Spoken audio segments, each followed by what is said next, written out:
battle. Mr. Game and Watch.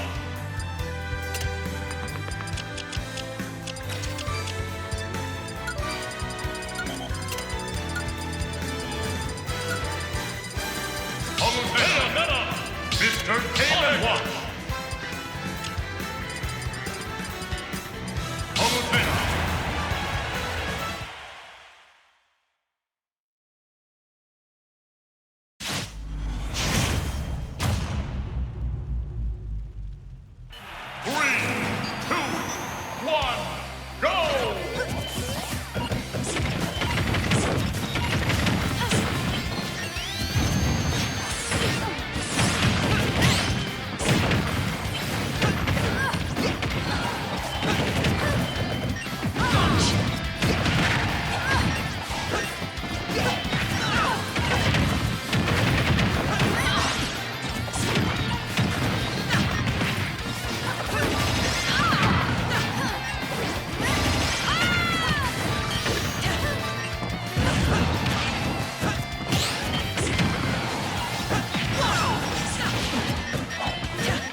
battle. Mr. Game and Watch.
Kiss me, baby.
battle, Mr. Game and Watch. Bayonetta!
Battle, Mr. Game & Watch, Bayonetta, Bowser, Donkey Kong.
battle.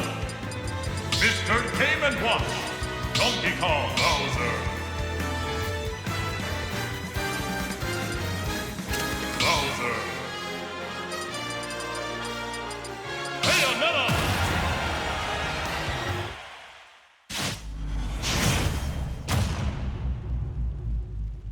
3, 2, 1, go!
home run contest.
Battle!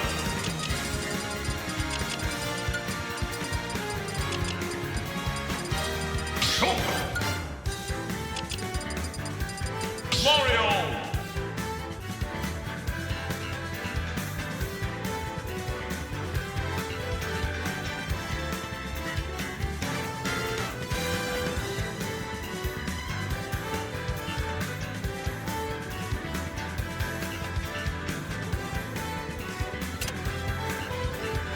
Enderman!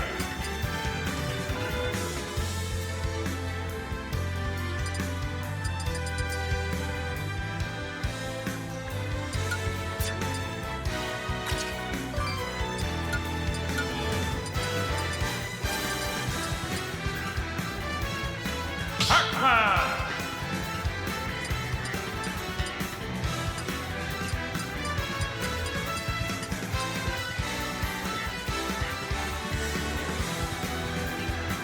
Mithra!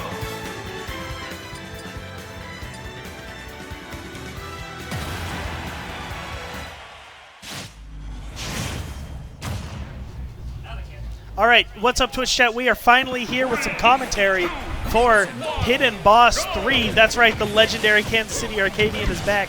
Thank you for tuning into stream. Thank you for watching doubles, even without commentary. But finally, it is Kosak and Lamonkey on the mics. What's up?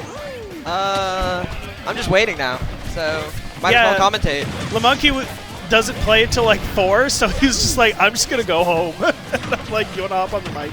Commentating's more fun though. It is more fun, and it's a little quiet.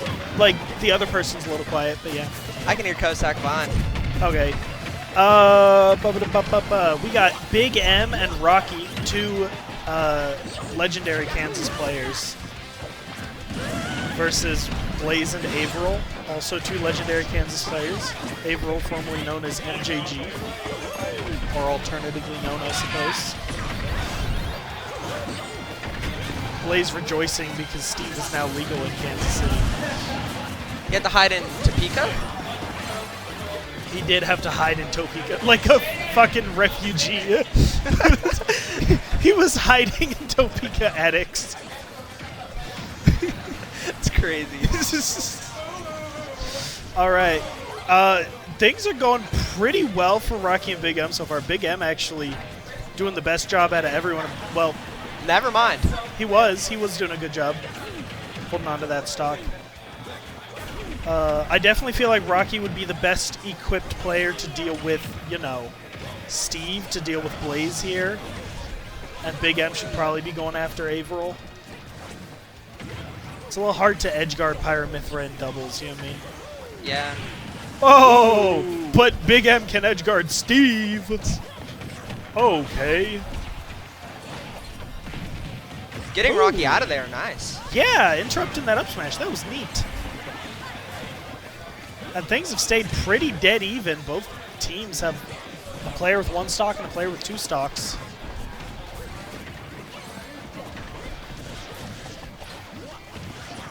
BigM. Pressure and Blaize with that back air, but he makes it out. Ooh, another fair. Saucy. He's hit a couple of those already. Very impressive.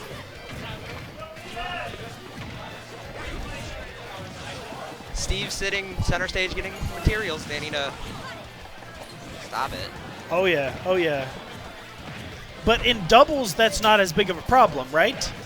Because if in doubles, if Blaize wants to hang back and get materials, who cares? We'll just double team your partner. You know what I mean? Very true. All right, finally everybody on last stock. BigM did a great job of holding on to his stocks. BigM is doing great this game. Oh, yeah. See if he can continue it. Nice, nice, nice pressure. Blaize and Averil are both getting up to kill percent. But that Steve minecart takes Rocke's stock first, and suddenly, despite all of BigM's efforts, this double team is gonna be a tough one. Still slight stock lead, but percent lead, but Yep, targeting Blaize because he's the one more so at kill percent.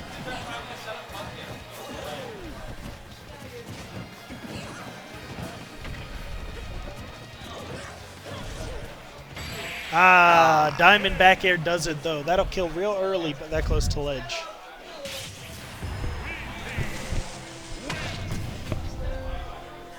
Dang. Hard fought from Rocke and BigM, but didn't quite take it. Didn't quite take it. still very, very close though. I see this going game 3. Oh yeah.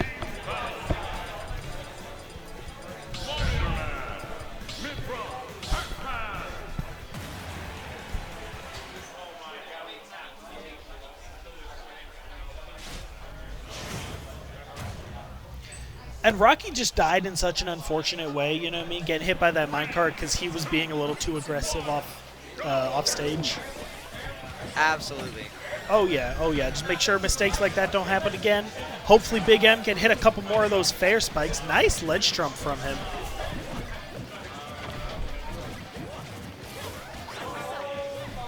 See, doubles just makes it so hard to enact your usual game plan, but BigM has done such a good job of, you know, doing just that. Even if he can't hit his Mario combos, he still hits those edge guards, still keeps the pressure up. He's got nice movement.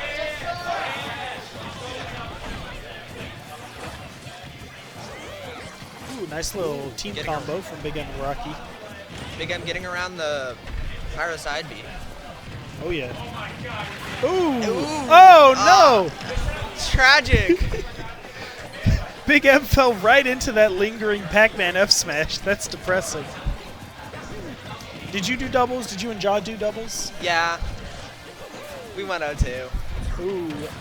Hey, in a Big Brother doubles, it's hard if you don't have a PR player with you, so yeah. We had to play Poggy, Rister Mize. You had to play who?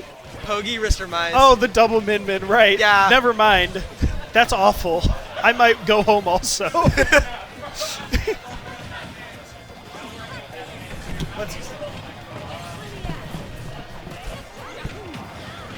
Guys, Averil's the one who's doing a great job holding on to his stock now. Not even really at kill percent.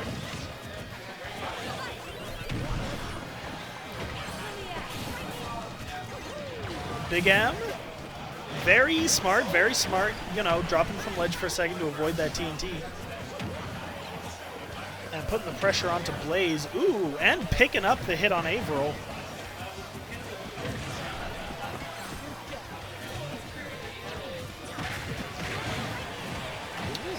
All right. Blaize down to his last stock thanks to that Rocke F smash, while Averil still has all 3. So in a lot of ways, this is a pretty even game.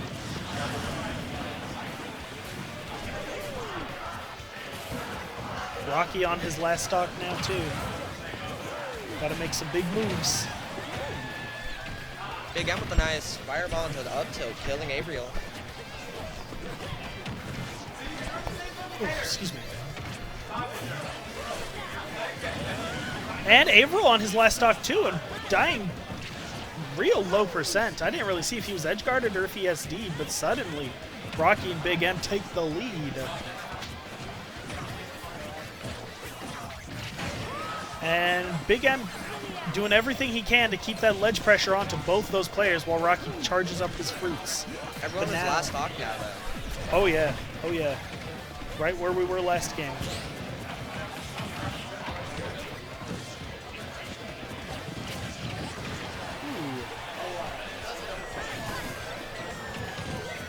Uh-oh, Rocke almost stage spiking his own partner. But now Blaize is down, and the Rocke BigM team, ooh, we're 1-1 now. Rocke versus Averil. Slight percent lead, but... Yeah, but with Rocke being, you know... Rocke. Yeah, the only PR player in this match, we'll see if he can clutch this out in this 1v1 setting. And that's a good one, but it's not going to kill. Setting up for an edge guard. Yep, and another bell for Averil to contend with, and he doesn't miss that those. Was beautiful. That was tremendous.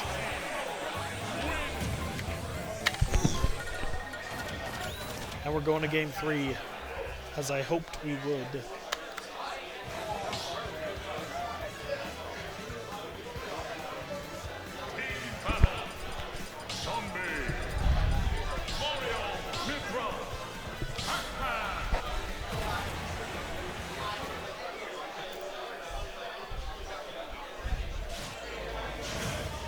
Starting game 3 now. Blaize switches off Enderman over to Zombie. He is so quiet. He is so quiet. Switching to Zombie, this might make all the difference. I'm just saying. That's as much as I can turn him up. Okay. Rocke gets Blaize off stage.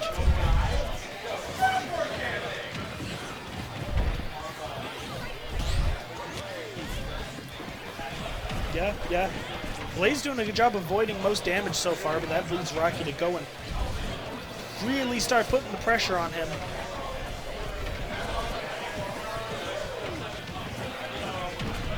And everybody fighting all in this little cluster at the edge. I like it, you know what I mean? We're not just running 2 1v1s on different parts of the stage, but we're all in this.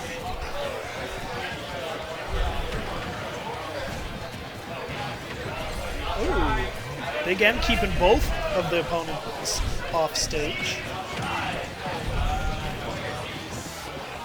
BigM has battle. Hit his own partner with it. And Rocke drops the first stock. And BigM SDs. Weird, unfortunate SD, but he was at a pretty high percent. That's not the most devastating thing. They just got to take these stocks right now. Probably thought he had a jump and nothing came out. Yeah. Whereas Blaize and Averil really got to rack up this damage while they can. They're doing a good job of it. Rocke already at 71.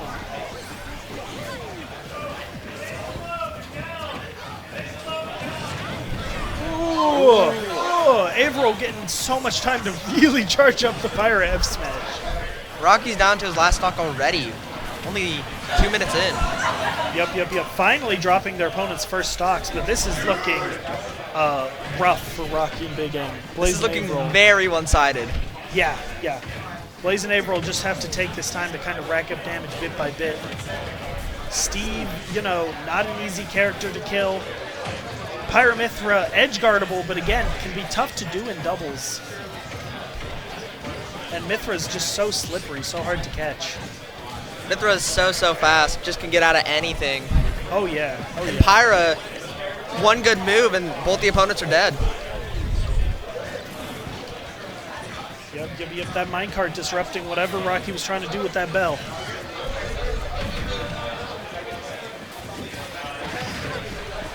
Oh, and Rocke up smashing his own partner, BigM, on his last legs here, 140%. Trying to do whatever he can with this stock while he has it. BigM with max rage. But these other two are still just, oh, and there goes BigM. Yep, minecart takes it out, and Will Rocke be able to clutch this up? Rocke's the GOAT, but this much of a GOAT, I don't know. Blaize and Averil don't even have to take any risks right here, you know? And they close it out with a two-piece combo. That was very close first two games, and then Blaize and Averil just ran away with it. Oh yeah, such a powerful doubles team. Steve and Pyramithra again.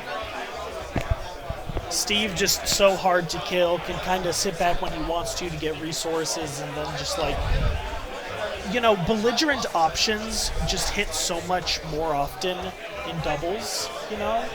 I mean, you know what I mean? Yeah. Like, minecart is so much harder to avoid. Steve Diamondback Air is so much harder to avoid. Aegis can just throw out so many moves so quickly that several of them are half to hit. Yep. Shout out to the sponsors for this event, by the way. MSI, make sure we had all the monitors we needed. They got a 10% student discount right now. And Cherry Tree Free, that's my tournament. Everyone should sign up for dubs. What'd you say? Everyone should sign up for dubs at Cherry 3. Everybody should sign up for anything at Cherry 3. We got Ultimate, Melee, and Rivals. And the Fusion Summer Classic. I'm always like one step behind with these advertisements. Fusion Summer Classic out in St. Louis, run by Seven Thompson. It's going to be a banger tournament because it's run by Seven Thompson. So, but yeah, who we got stepping up? It looks like Sushii and Shadzix, the William Jewell team, versus Shampoo and Justin, invaders from Wichita, Kansas.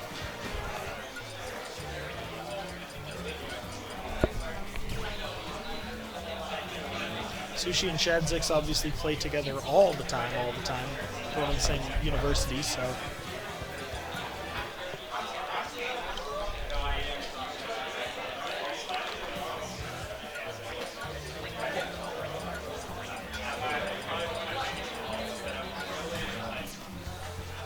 Justin is just staring into the camera. Justin is imposing his aura not just on his opponents, but on everyone in the audience, everyone watching at home. The Yoshi aura. Oh yeah, the Deadly Dino. Felt all throughout Kansas. Oh yeah. If you live in Kansas, you know a thing or two about the Yoshi matchup.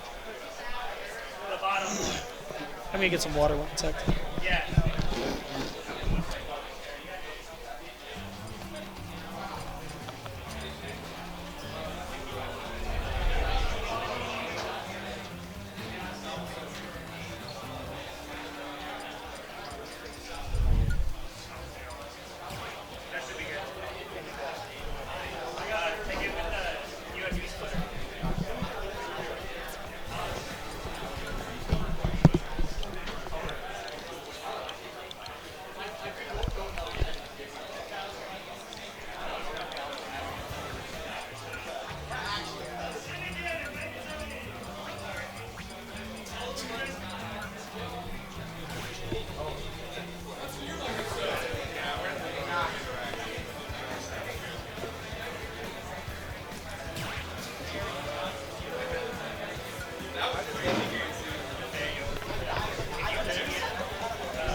And here we have game 1 starting out. Both teams have a PR player, so let's see how it goes.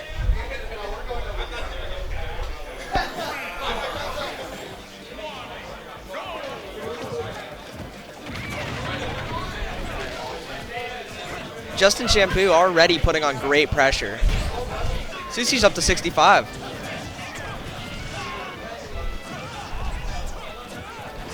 But Shadzix and Sushii responding greatly. It's going to be a very close game. Yep. Justin and Shampoo making sure they got the green character alts, the green team color. It's male Corin though, so. Yeah, but as a result, this Corin alt just doesn't get to be used very much. Even though it's mint Corin, it's mint flavored Corin. It tastes like mint. Sushii getting out of that F smash somehow.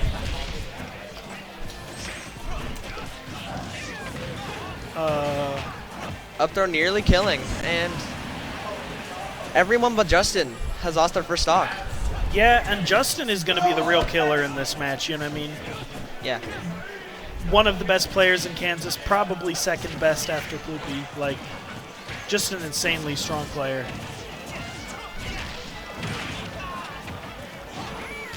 Falco's such a great doubles character, though. I mean, he can do his combos pretty easily, plus his combos set up for team combos pretty well. Shadzix taking Justin's first stock finally.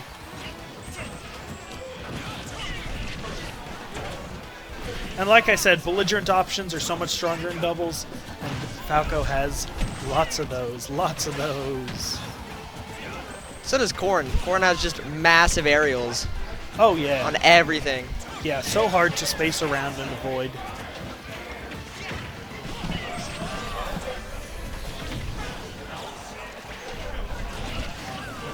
Sushii avoiding all of Justin's pressure while taking Shampoo's stock. Very impressive.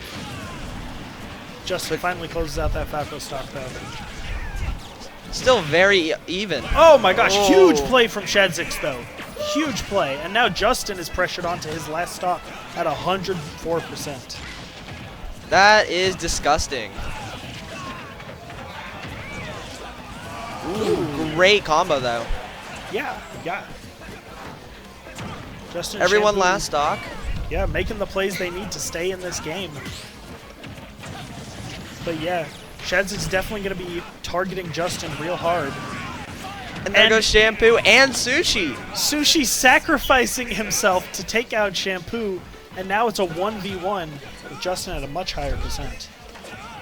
If Justin can make this percent lead up, he's the GOAT. And so you're saying he's not the GOAT if he can't?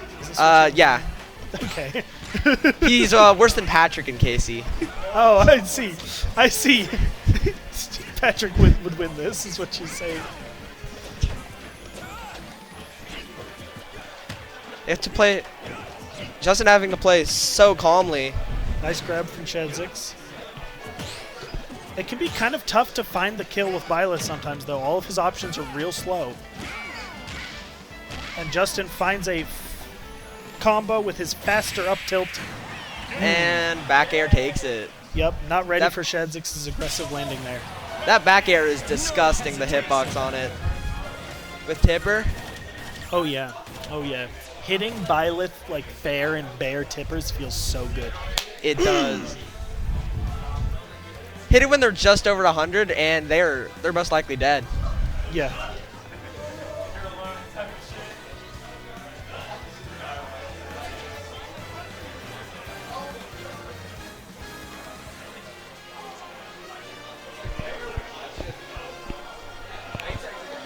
Shadzix and Sushii thinking about stages,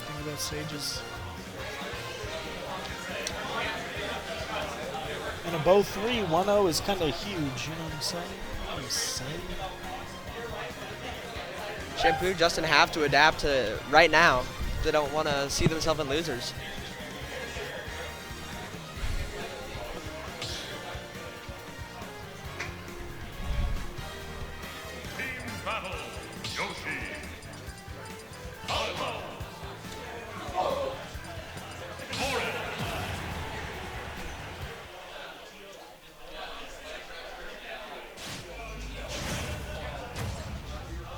All right, where we going? Where we going?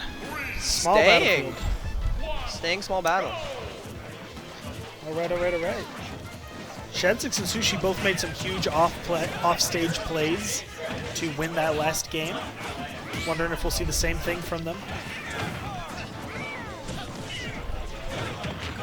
Sushii not getting out of the way of Violet's F smash in time.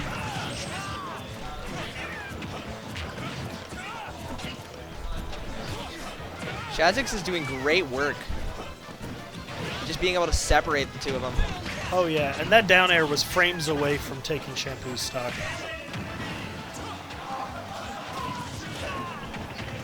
Sushii barely missing that pickup. But Shadzix finds an F smash on Justin. That's exactly the player that you'd want to be taken down early. Shadzix is popping off in this game. Already taking both the first two stocks.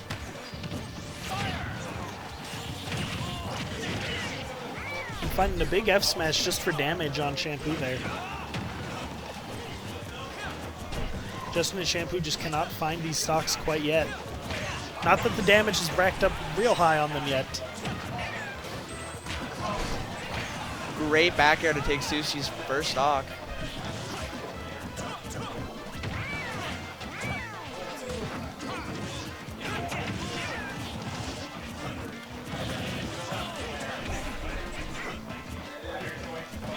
Oh yeah, now Shadzix is the only one still with 3 stocks, and he is holding on to it like his life depends on it. And certainly his team's winner's life might. Sushii, again, still doing such a great job with this offstage pressure. You know what I mean? Justin and Shampoo both technically PR'd out in Wichita. Shampoo is PR5 right now? Oh. I don't know. I don't know. PR5 or PR4? So, you know, Sushii keeping up with all these PR players. You know what I mean? Sushii's doing great. Oh yeah, oh yeah. Justin finally finds that stock though, and Shadzix still has 3 stocks. Never mind. Never mind, but listen, he did a great job. He held onto that stock for so long. And now his team is in a great position, especially as this damage just keeps racking up on Shampoo. Now it's Justin the one that's super up, and never mind. Shadzix going deep to try and take that stock. If they can get this down to a 2v1, that might be curtains for Justin and Shampoo.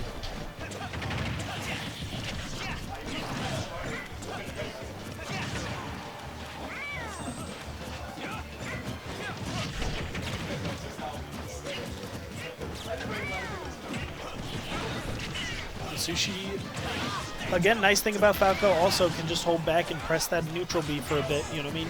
Keep the pressure up even from far away.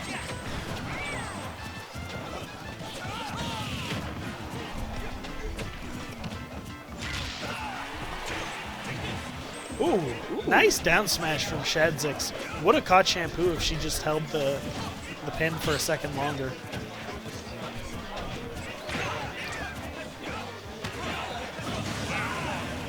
And great up air, catching both of them. yeah, now things are looking a little more even. Now that Shadzix has been forced to give up that stock, but he takes Shampoo's. Now it's a 2v1. If Justin can get Shadzix out of this, then it might be wraps. Yeah. Justin Nice is dash just so attack. good. Yeah, nice dash attack from Shadzix, making sure Justin has no time to set up an edge guard against Sushii.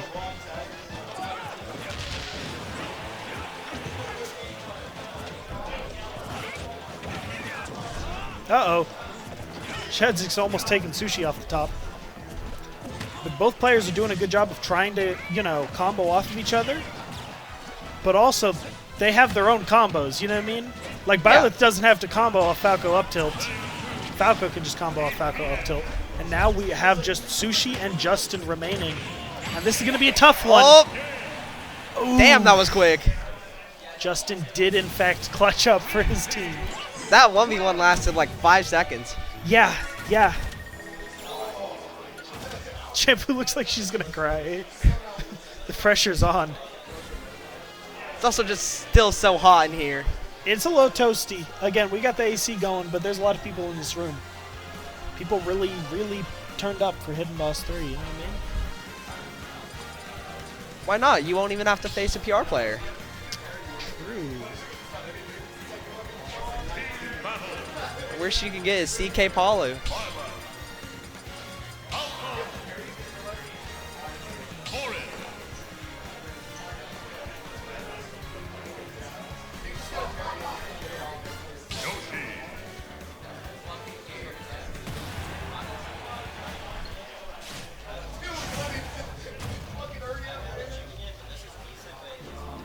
Game 3, switching to Hollow.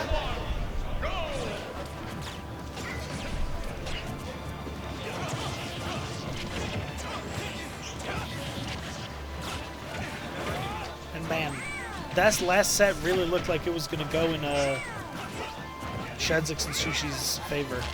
It did.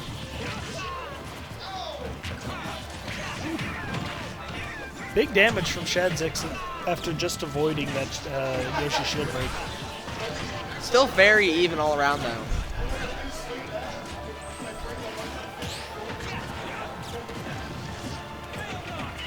Nice nair from Shadzix, but Shampoo covering her partner.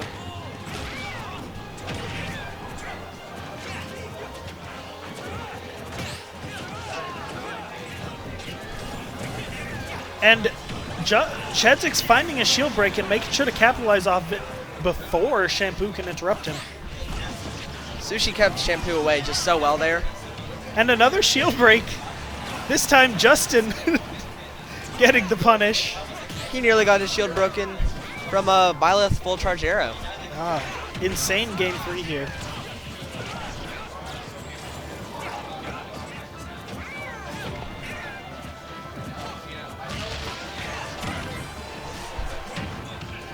Justin interrupting horn pin, which, what a wait, that could have killed there. Ooh, Sushii almost edge guarding Shampoo there. I thought she might not make it.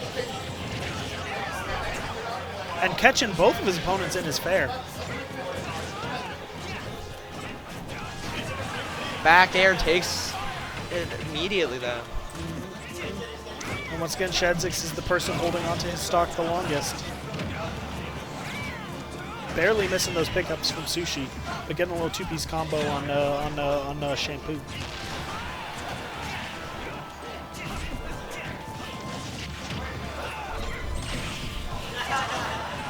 That Koran F smash takes it though. And Sushii going low to try and spike Justin, but no harm, no foul. Or whatever the saying is.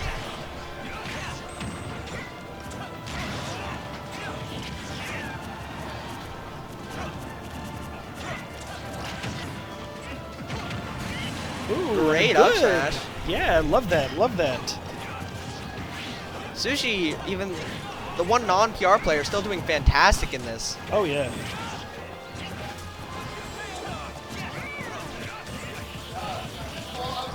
Koran F smash though, that chainsaw is disgusting. Oh yeah, I hate that so much. I love it because I play Koran, but Well, that's fair, that's fair. otherwise, that is just disgusting. Now, once again, we're in a situation where, you know, each team has 3 stocks total, but this time Shampoo's the one holding onto it for the WhatsApp team. And at 120, no less, that's pretty precarious. And Shadzix finds the F smash, charging a neutral B instead of just trying to kill her with down smash or something, or up smash or something. And that F smash opens him up to some Justin Yoshi pressure and a big up tilt combo. And there goes Sushii out of this. Yep, Never taking mind. that stock. And now, WhatsApp is in the lead again. And Shadzix almost dies to that Koran up air. It's a very, very strong up air. Koran up air is yeah. Back air takes it though, and Sushii has to clutch up a 2v1 against. Yeah, yeah, this might be impossible.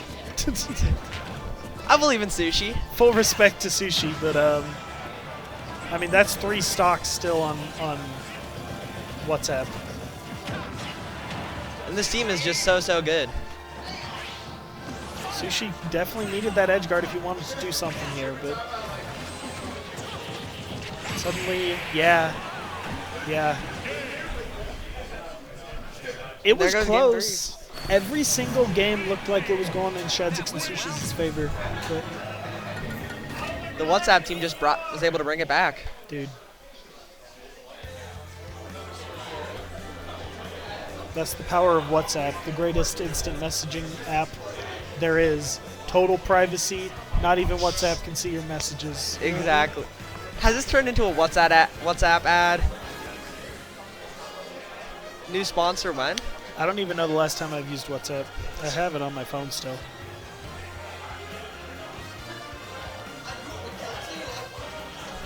Welcome to WhatsApp. Oh, it's been that long. Okay. It forgot about me. What do we got? Looks like Gage and Keelan. Moonblast and Keelan versus Andrew. And whoever AndrewSK's partner is. That's the fat, jobless loser bum himself, AndrewSK. It's Jplane. That's who it is. Ooh, is it?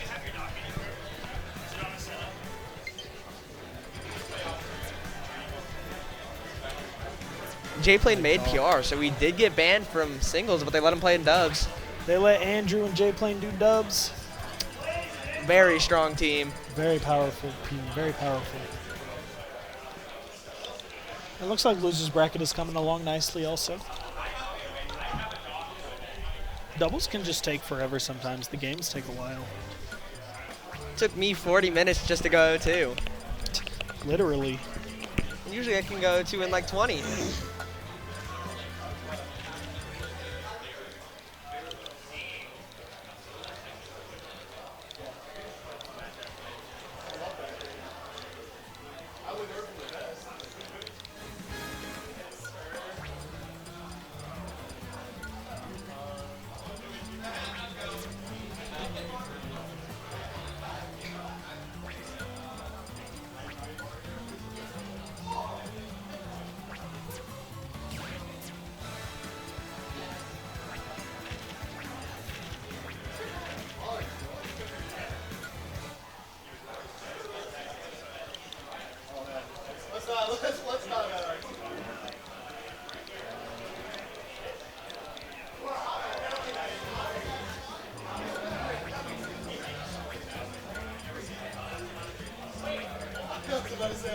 I'm getting rested up here, I'm getting rested down there.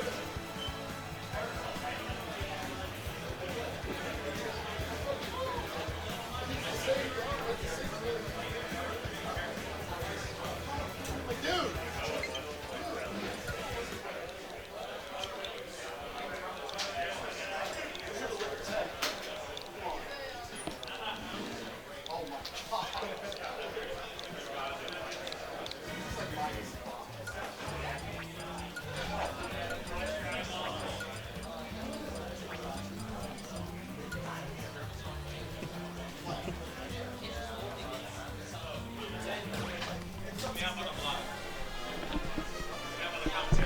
What's up?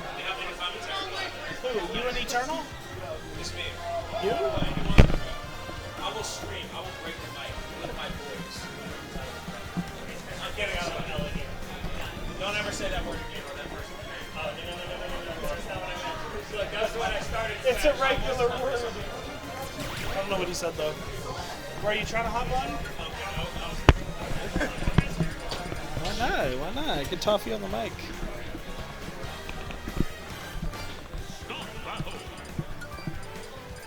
Dude, I'm still thinking about Chicanery's Wordle from the other day.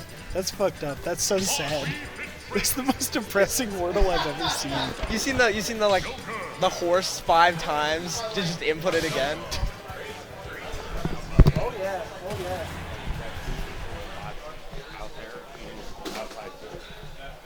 Alright. We can talk to them about it. And where are they at? They're over there in like the first Like where? Like on the second floor? Yeah, I'll go talk to them. And here, starting off game 1, we are on PS2. Yeah, now I'll tell you what, Jplane and Andrew have had some heater matches against each other in the past. Always very, very close between them. Now, we'll see how they do against Moonblast and, pardon me, not Keelan, it's Heir. But what exactly is he the heir to? Nobody knows. Heir to the next best Sonic. Maybe heir to the hidden boss throne. After, who won the last two? It was Mask Link won the first one, and Tiger Nope won the second one. Yeah, that was all you. I was not around for those two. No, and neither of those players are competing today or anything, so like... Mask Link's helped running this. Mask Link, yeah, the original hidden boss is actually the person running this tournament now, so how about that? How about that? It's like poetry, you know what I mean? It rhymes. You know what I mean? You know what I mean?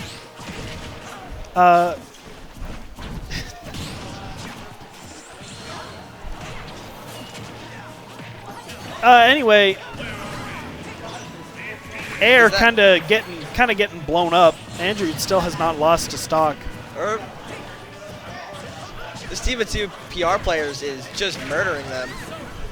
Oh yeah, oh yeah.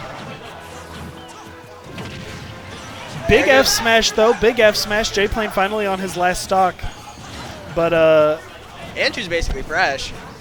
Yeah, and Heir's got to make some good, get some good mileage out of that Arsene while he can. There goes Gage. Yep. Can Unfortunate. Heir clutch this? And we'll see if we'll. I don't know if we'll see a character swap from Moonblast and Heir after this, because, you know, Moonblast mainly known for Peach and Bayonetta. Heir mostly known for Sonic the Hedgehog. They were playing this against Hot Pocket Neo earlier. Yeah. Did they win? Are we in winners still? We're still in winners, yeah.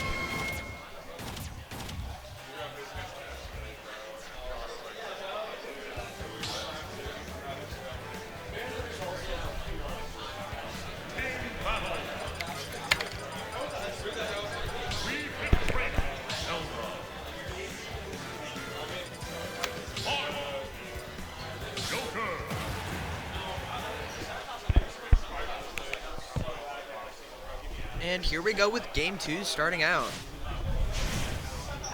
Decide to stay character, switch skin, and back to PS2. Staying on the Joker and the Zelda, they believe. They believe in the Joker and Zelda. And Jplane has already booted up the deep breathing. I can't remember what it's called. I wanted to say hidden breathing. I don't know. That's like a hidden boss. Yeah, well, that's just like a Shaolin monk technique, you know what I mean? Ninja technique, hidden breathing. Shaolin monks, like the people that train Batman? Shaolin La Monkey. True. Nice up B from Moonblast to kind of hit both opponents there. Using Arsene greatly. Oh yeah, oh yeah. The more smash attacks you can get while Arsene is there, the better.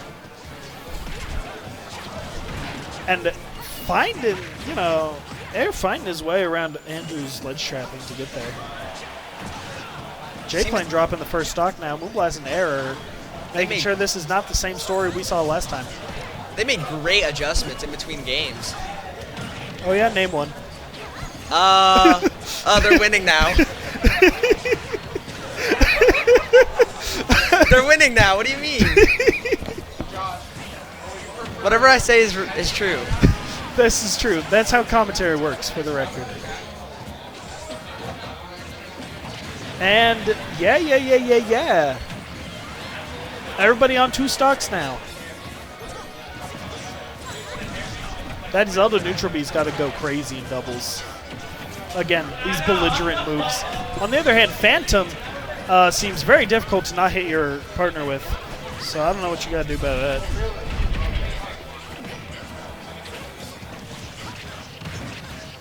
Yeah, we're kind of 1v1s here. Heir versus Andrew and Jplane versus Moonblast. Anything you would see at a typical Kansas City local, you know what I mean?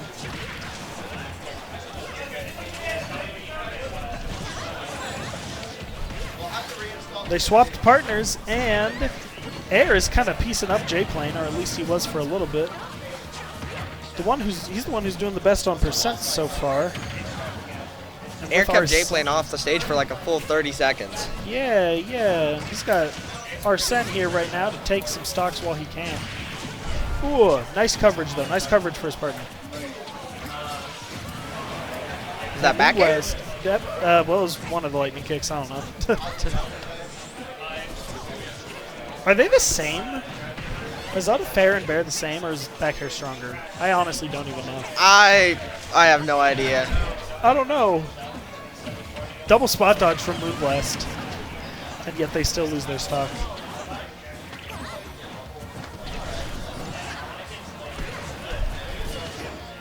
Ooh, edge guards. Damn. The gun from Heir did edge guard Andrew for a second, but looks like he got saved by all that kerfuffle that was happening back there.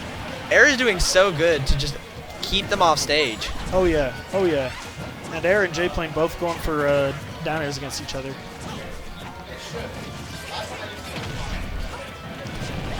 Back to being a lot more congested, and up air kills Jplane. Huge pickup from Moonblast, and now it's 3 stocks to 1 versus AndrewSK. Heir whiffing that free grab though. I don't know how you missed that. Up tilt tipper still does not quite take the stock. And the guns take it, dude. Black-pink in your area. You know what I'm saying? Despite how dominant that first game was, Moonblast and Heir proving that they are not going to be pushovers this game. Heir's edge guarding was just on point the entire map.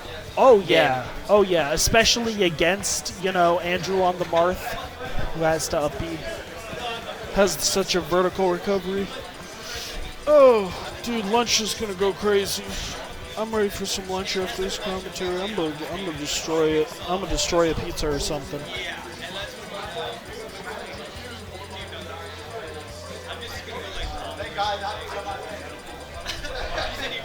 Black pink in your area. Yeah, back air and forward air are just the same move.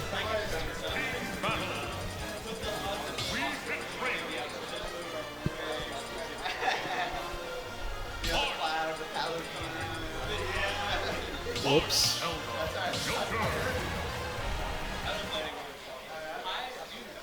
The only difference is Zelda's does like a little twirl before throwing out forward air. So is it slower? No, it's the exact same. Oh, I see. It's just the same move. Same damage, same kill power. Yeah, Pretty cool, pretty cool. just slightly different animation. Ooh, Heir once again doing everything he can to edge guard Andrew. Again, Andrew definitely the strongest player here. So he is the biggest threat. But Jplane, and I'm sorry, I think that was the first time I've seen Joker use the like The tether? the tether with Arsene active, because he did the uppy and then Arsene activated. So Yeah, we that saw was- him snap up with Arsene. That's was definitely kinda weird cool. to see. That was kind of neat. But Heir already lost his first stock. Yeah, but everybody's getting close to that. Oh, no, not his second, though. Arsene keeps him in it. Yeah. And he finds a nice backer on Andrew.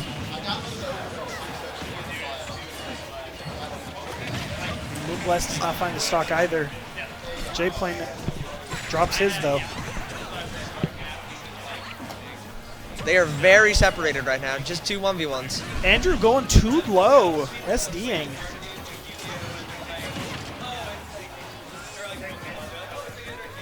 And that means Moonblast is the only one holding on to all 3 stocks.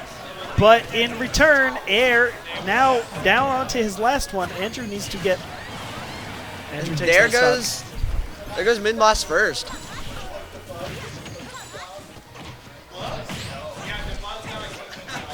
Andrew Jplane only up by 1 stock right now. Yeah, and Moonblast trying to get a cheeky spike to even things up. Heir goes out for the edge guard on Jplane, Yeah, and ultimately unsuccessful. but at least avoids any sort of reversal that Jplane might go for. That is very, very true. Jplane's looking for those spikes just as much. And Oh! Andrew finds the spike, and Heir And has to take Moonblast's stock. there's the restock. Not nearly as dominant as game 1, but still very, very good. Yeah, from and Andrew certainly Jplane. winnable if Moonblast and Heir can take these stocks right now. But, well, our son's here. But Moonblast is at 100. And Heir does not find the down air up air with Arsene. Instead, Jplane keeps up the ledge pressure. And Andrew prevents Moonblast from interrupting it. Jplane lost his second stock. This is... Yeah, but he's got deep breathing. Back at, with another at 0. And there goes Moonblast. It's all up to Moonblast. Heir now. Oh, no. Oh, no, they're trying to be stylish. They want a yeet smash clip.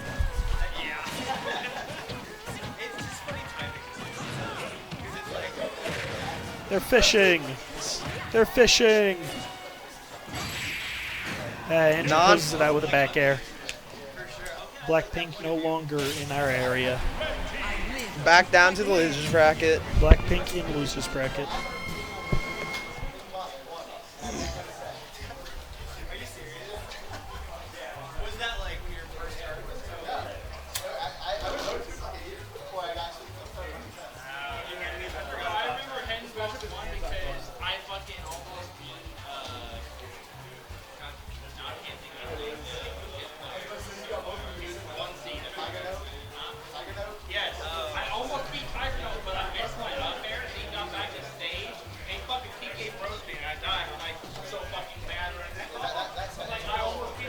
Everyone in the world should go to Cherry 3. It is going to be a great tournament. That's true. And if everyone in the world shows up, they'll have to make up a new Lumi rank tier for us. I'm just saying. Ooh. If we have an 8 billion person tournament, what would they even call that? It would be a Infinite X tier. X tier. It would be a KC tier. True. KC, the best region on Earth. KC, the best two-letter acronym. True. Guys, MSI is pretty cool. They got a student discount. You can get monitors and stuff. Get that before the school starts in not that long. Listen, they got good gaming monitors. We're playing on a bunch of them here today. Cherry 3. We need more dubs, people. There's me and Jaw, and then Dark Doger and someone else. That is it. Dubs is kind of a, secondary thing. But, for Cherry 3, we already have carpools confirmed from Oklahoma, from Colorado, from Nebraska. You know it's going to be a good... We should go to Cherry 3. We got... Everyone should go to Cherry 3. We got Caden the Ridley. We got Mr. Ping the Dark Pit. We got Death Spade. Me. We got LaMonkey. I'll cook, trust. True, and it's for a good cause. It's Children's Mercy that we're raising money for.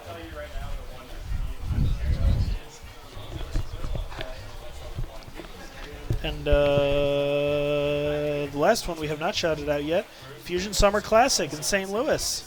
The weekend right after Cherry 3, actually. Oh yeah, hella prize pools, ultimate singles, ultimate doubles, Rivals singles, Rivals doubles. You know it'll be a good tournament. And we'll see who else we got coming up for doubles in a bit here. Even more student discounts. It's going to be topside winner semis. So it's going to be Zeve and Ploopy versus another match that we're waiting on. Oh, versus Eternal and Toffee. Ooh. Who almost didn't even enter today. Toffee wasn't really feeling up to it maybe, but... They're still in it. Toffee Eternal is a very powerful team. Oh yeah. Dude, it's hot It's hot as fuck in here. It is hot as hell. We left the doors open now. Oh, we have the doors open now. Oh, okay. That's icky. Can we not? I don't really care. I should see how low I can turn the AC down. All right. What do you say? Swap us out. All right, guys, this has been a pleasure. I will be back on the mic for top 48. I probably won't, but stick around. We got some hype Big Brother doubles to finish up, and then that singles bracket is going to go crazy, bro. We got players from all over Missouri and Kansas, and a few from Oklahoma. So singles is going to pop off. You don't want to miss it. You don't want to miss it. Are we hopping off after this one, or? You're hopping up right now. Okay, bye, chat. Bye, chat. Bye, chat.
Hello everybody, welcome back to Hidden Boss 3 Doubles. My name is Rister Mice, joined here by Fire Blaster, and today we're getting into Big Brother Doubles. If you're not familiar with the concept, it is a PR player teaming up with someone who is not PR or power ranked level. This is basically the only way that these power ranked players can participate in the Arcadian, and it looks like we're getting a team of Zeve Ploopy with Eternal Toffee, unless they swap around, which it looks like they might. Yeah, it's going to be quite interesting. I love seeing the pairing of people who might not normally play doubles together, you know, the non-PR player. A lot of times people are like, well, they're not a PR player, I might not want to pair with them, or they're like, I want to pair with somebody that's closer to my skill level. And it's nice to see that dynamic of like the top-end player who's PR'd versus with that dynamic. It's really interesting compared to what we see in normal doubles. Yeah, I'm a big fan of Big Brother Doubles. It's been ran at a few locals I've been to. It's a good time all around, and it looks like we are kind of getting a swapping of who's playing up here. In the meantime, Hidden Boss 3, a fantastic Arcadian tournament, if you're not familiar with the concept, that is non-power ranked level players, at a wonderful venue named Pinstripes here in Overland Park, Kansas. It is a fantastic venue. It's a little hot out, but that doesn't stop us. We've got plenty of air conditioning, plenty of fans, and plenty of water here. Staying hydrated. It's pretty interesting. You can go outside, so there's like a balcony area. You go out there, and it's like super humid, super hot. You come inside, it's like the middle level, and then you go down the hallway, and it's like Arctic. It's hilarious. Like, you can experience 3 different seasons all in the same venue. But coming up here, it looks like we've got Justin25 with Shampoo versus Jplane and AndrewSK. I believe this is winner's semis, so I think the L, yeah, there you go, it's gone. Yep. But this is winner semifinals. I actually lost to one of these teams, Jplane and Chumples, when I was doing my run in Big Brother Doubles. But we're going to see here. This is going to be a very interesting matchup because there's a lot of sorties, a lot of up close, and then there's WeFit, who loves being off stage, throwing around projectiles, and also getting those buffs, which, let me tell you, from when I fought these two, is really good in doubles because you really can't avoid deep breathing aerials as well as you can in, say, singles. Yeah, and the great thing, you were touching on it with the deep breathing, is it makes those attacks so much more powerful with doubles. Sometimes you just get hit by random things you wouldn't get hit by in singles, like you said. And, you know, that opportunity being there for them is such a great asset to be able to use. The real magic is when you can use your teammate like AndrewSK here, to hit an opponent into your deep breathing aerials, which happened to me a few times. It is deadly. But right now, we've got even percentages. It looks like Shampoo sending Andrew off, looks like setting up for the first stock here, but a reversal situation. Shampoo may be the first to lose, but she makes it back, and AndrewSK overextends just a little bit, isn't able to recover back onto the ledge. The red team is the first to drop a stock, but the green team doesn't look like they're too far behind, with Shampoo also overextending and not being able to make it back off stage. I think it's a lot of spaghetti trying to figure out what each team are looking for, trying to figure out your pacing for each guys, because this is top 8 winner side. You don't want to lose to go to that loser side, because that loser side is very toxic at this point. If you're going to have a mistake like that happen, you know, it's a good thing that the other team does it right back. But green team ended up losing another stock with Justin dying off the top here. It looks like Shampoo and Justin are trying to take that first stock off of Jplane right now, who is kind of a stock tank in a way, but not going to be able to tank that up throw from Corin, losing his first stock off the top here. Andrew, the only one in kind of death percents right now. Everyone else is kind of chilling on their second stock right here. Yeah, and Marth is one of those midweights being able to, you know, not light, not heavy, but, you know, Andrew, the character specialist of Kansas City, knowing what different characters to do and using their advantages to their advantage. And getting a nice edge guard on Andrew right there doing that. And now, you know, we're pretty even on all stocks altogether. It's really important to me, I think, to point out that like Marth and Wii Fit are both characters who really excel off stage, you know, whether that be edge guarding situations with Marcina or farming for buffs and stalling with Wii Fit Trainer. That's going to be like this team's kind of strong suit. Usually when you're off stage and you're on the ledge, especially in doubles, you're in a bad position, but that's kind of where the red team wants to be in a way. Yeah, and I think in the green team's perspective, because it sounds like we've been talking up this red team so much, green team is going to be looking for juggles, keeping people in disadvantage, and, you know, using those opportunities to steal stocks. Yes, very much so. I heard a horror story from another team who fought Justin and Shampoo, accidentally going to Battlefield without thinking about how much of a mistake that was until the game started. You've got Corin and Yoshi, insane juggling masters in their own right. They are going to be wanting to toss you up into the air and not let you down until you're dead. Right now, you know, Justin looking not too good on that percentage, but green team having a solid one stock lead, and just like that, I'm putting my foot in my mouth, Brister. We're right back to even where we were pretty much this whole game. Commentators curse aside, this is looking like a very even game right now. The Fire Emblem characters are at the same percents, and the oddball characters and Wii Fit and Yoshi are kind of at much lower percents here. Again, Jplane is kind of taking that stock tank role in the team, and I think that Justin is also trying to take on that role, with Shampoo going a little bit more forward, trying to take down Andrew if she can. Yeah, and I think really what's going to be pivotal right here is which team can steal that stock to put it in 2v1, and Justin is now in that spot, that 2v1 against Andrew and Jplane. How are they going to work this out? Yeah, now Justin's in a really bad spot. Yoshi's a great juggler, but Yoshi can also get juggled with that aerial drift. We see bouncing back and forth. Wii Fit is so good at that, usually with volleyballs, this time with the green dinosaur. Now Justin's kind of going off stage, seeing if he can't take that stock off of Jplane, but the recovery can't really mess with it. Oh my god, that shield almost getting popped. If he would have gotten both stars on that, it would have been a shield pop, but nonetheless, you know, Jplane still having that stock in hand, being able to help their partner. This is not necessarily impossible, but you have to really kill one of them now, because you can't afford to fight a 2v1 situation any longer at a percent like this. If you get one of them down, like maybe Andrew in this edgeguard situation here, you have a much better chance at clutching up this game. But as it is right now, the chances of that slip away with every single moment that Justin can't close out one of these two stocks. And just like that, can't make it back, you know. Jplane and Andrew were really good at keeping Justin off stage. The volleyball sniped. It was enough. And with just like that, red team takes game one. There for the longest time, it seemed like Justin was playing monkey in the middle. You know, Jplane on one side, Andrew on the other, hitting the ball between them, trying to keep Justin out from taking any stocks. Real quick, is this Spotlight KC that this is being streamed on? Okay, thank you. I don't think we're going to see character swaps. All of these players are very much character specialists in their own right. We are going to be seeing the same 4 characters on screen until the fat lady sings. And So. I like to see with how they were getting along.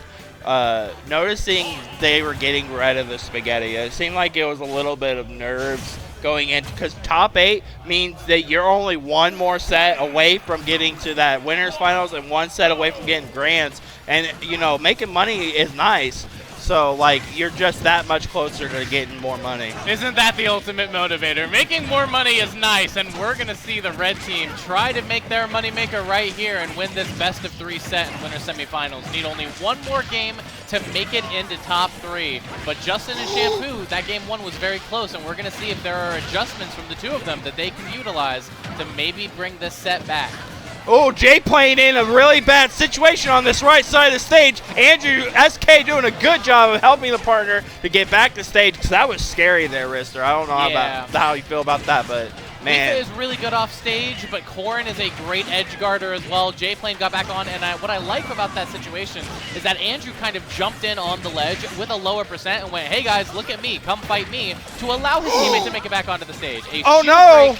Yeah, you're at 0%. That really wasn't going to lead into a whole lot, maybe a combo, but fortunately enough, Shampoo's teammate was right there to break her out of that shield break spell, and they were able to get out of that situation without any worse for wear. My thing about those shield break situations there, Rister, is that it's not that the partner is at 0%, is you got to worry about your partner running in to try to save you, because now your partner is putting themselves in danger of possibly losing their stock, but they did do a great job of getting out of that situation. Absolutely right about that. That juggle there from Justin. The upper is going to catch Andrew, taking his first stock.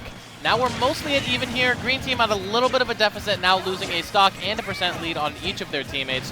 Jplane still with 3. Again, that stock tank role.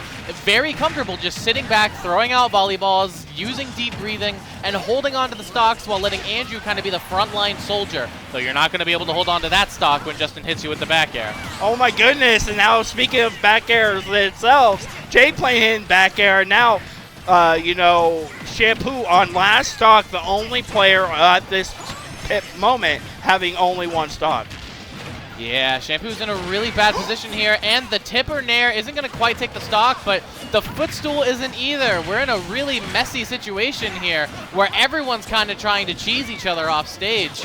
Now the red team kind of taking center stage again. The green forced to the separate sides of the stage. Justin off stage. Andrew looking for the edge guard, and it's going to be the reverse F tilt from Jplane. Such a weird hitbox on Wii Fit that she's quite famous for, actually. That's going to end up taking that stock. She has a ton of weird hitboxes on this character. Forward air.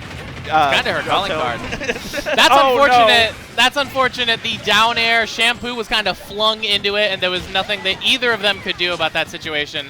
Now Justin again by himself against the 2v1, but the percents are just insurmountable, and with a tipper F smash, it is going to be AndrewSK and Jplane fighting their way into winners finals. And before we get into our next set here, we've got some, you know, things to advertise. First of all, Cherry Treat 3. This is a charity tournament happening here in Overland Park, the same city this tournament's happening in.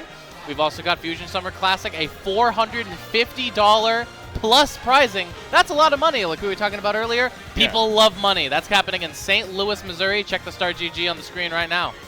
Yeah, it's going to be quite interesting getting to the end of the summer, getting lots of these nice events. And speaking of events, you need stuff to work with those events. Student discounts at MSI online store up to 10% off. Take a look at all that gamer gear. I see those computer parts and I just start smiling. I can't help myself. It's going to be a good time. Yeah. We've got Ultimate and Rivals of Ether 2 represented here at Hidden Boss. Cherry Tree is going to have that plus Melee. And just like this tournament, we've got round robin pools. That's something I really like about the Kansas City region in particular. We are massive fans of round robin pools. Everyone gets to play more. You get more experience, more chances to make waves. And at a tournament like an Arcadian full of unranked players, making big waves and making your name known is kind of the name of the game. Yeah, it's pretty fun. You know, getting those more sets at that level, lower level, gives you more of an opportunity to grow as a player. You get more characters, you get more opportunities to figure out what you're doing wrong and to be able to improve yourself along those ways. Exactly, and we honestly, Big Brother Doubles is a really good opportunity for that. You have a power ranked player who's able to kind of bring the best out in you, you know? You're able to sort of take what you have, your potential, and have it be supported by someone who's going to be there for you. And that's really the highlight of Big Brother doubles, in my opinion. Yeah. Did you highlights. participate in doubles? Yes, I actually ended up playing Shampoo and Justin. I was the ones that was talking about the juggling at Battlefield Game 2. They left it open for me and my partner, which is a good stage for both our characters, but they're just way better for them. So it's just one of those things. Looks like we do have Eternal and Toffee coming back up with Zeve and DESC. What is it, Zeve and who? I'm not sure. Wait, I can just lean over. All right, well, the set isn't on screen, so I'm not sure who they're fighting right now. It could be Ploopy. Oh, yeah. And Zede? That kind of sounds about right. Yeah. Like, shout out to everybody at home. This is a great thing to always have viewers watching the product, you know, enjoying themselves at the comfort of their home, maybe at work, you know, just enjoying themselves, not have to worry about coming out, travel, you know, whatever. Some people aren't players. Some people don't want to do that. Yeah, there's a lot of loved ones here today in the venue showing their support for their, you know, hidden bosses. You know, it's going to be a good time when you got your family out to support you. It's always going to be a good day. And what's nice about these regional Arcadians is it's not just your state or your region in that area. We have Oklahoma here. We have Missouri, greater region. We have Nebraska, a few players here and there from there. Arkansas is here as well, I think. So, like, we got plenty of different states represented in little splotches here and there. It's really fun because, like, honestly, having talent from other states, especially unranked talent, is really special because not only do you get a glimpse of the talents of some of your home region, but you also get to see, you know, some people who you may not have ever met before, like doing really well and performing great, and this is a good opportunity to make some friends. I mean, we always talk about the competition and the ferocity and the prizes and the glory, but honestly, the main reason that 90% of people come to Smash tournaments in the first place, at least in my opinion, is the people. You gotta love the people who come out to these things, who are always showing up, your volunteers, your TOs, your commentators, everyone who contributes to making an experience as good as it can possibly be. That's what you gotta love, and that is the lifeblood of Smash Bros. Ultimate, which you can see demonstrated perfectly well here at Hidden Boss 3.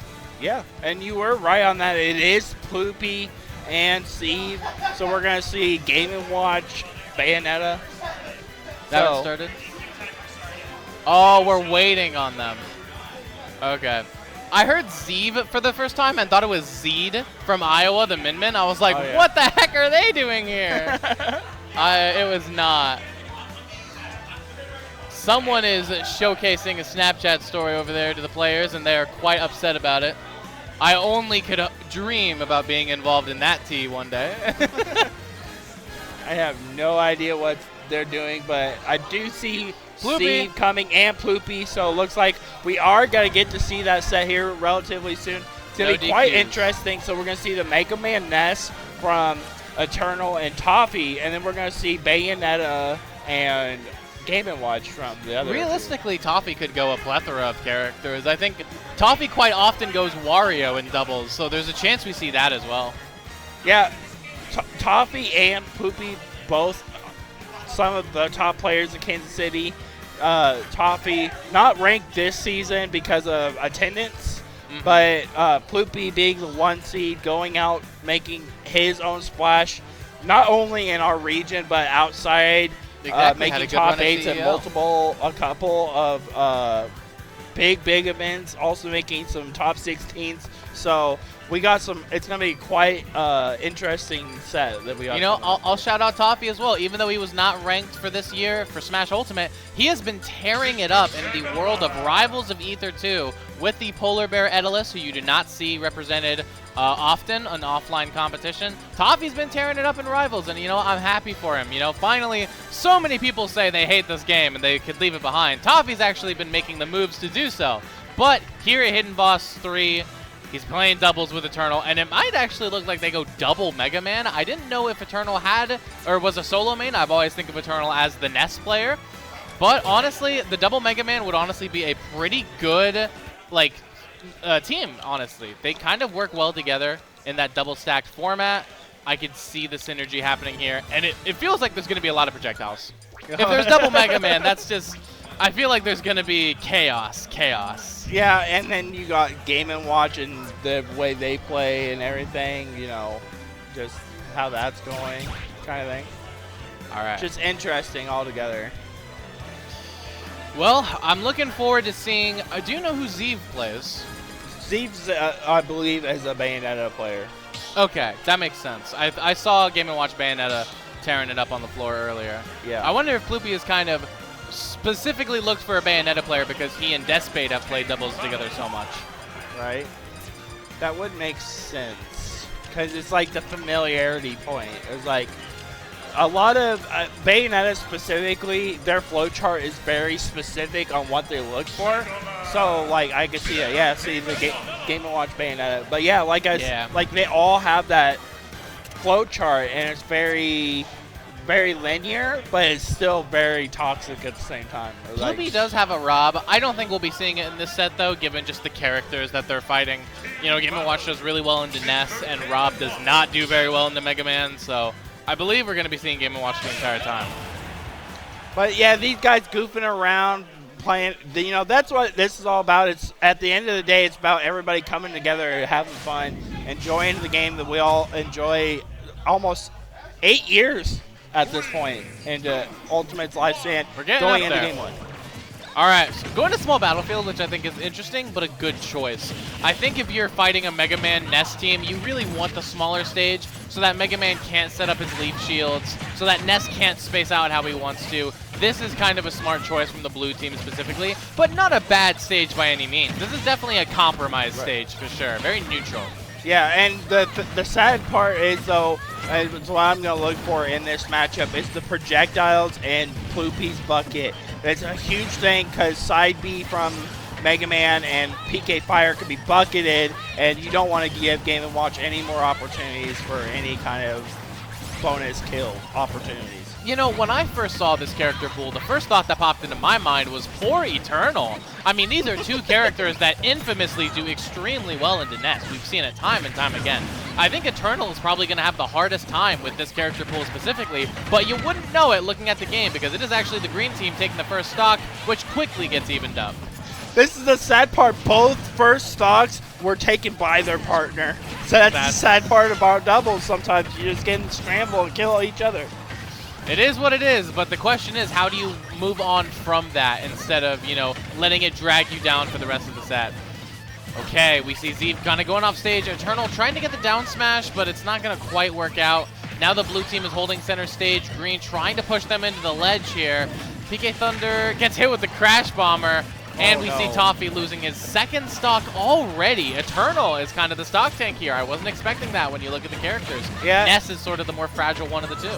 Yeah, and it's kind of sad, though, that both stocks at this point have been taken by Eternal. The first one was up by that up air, the second one by that PK Thunder.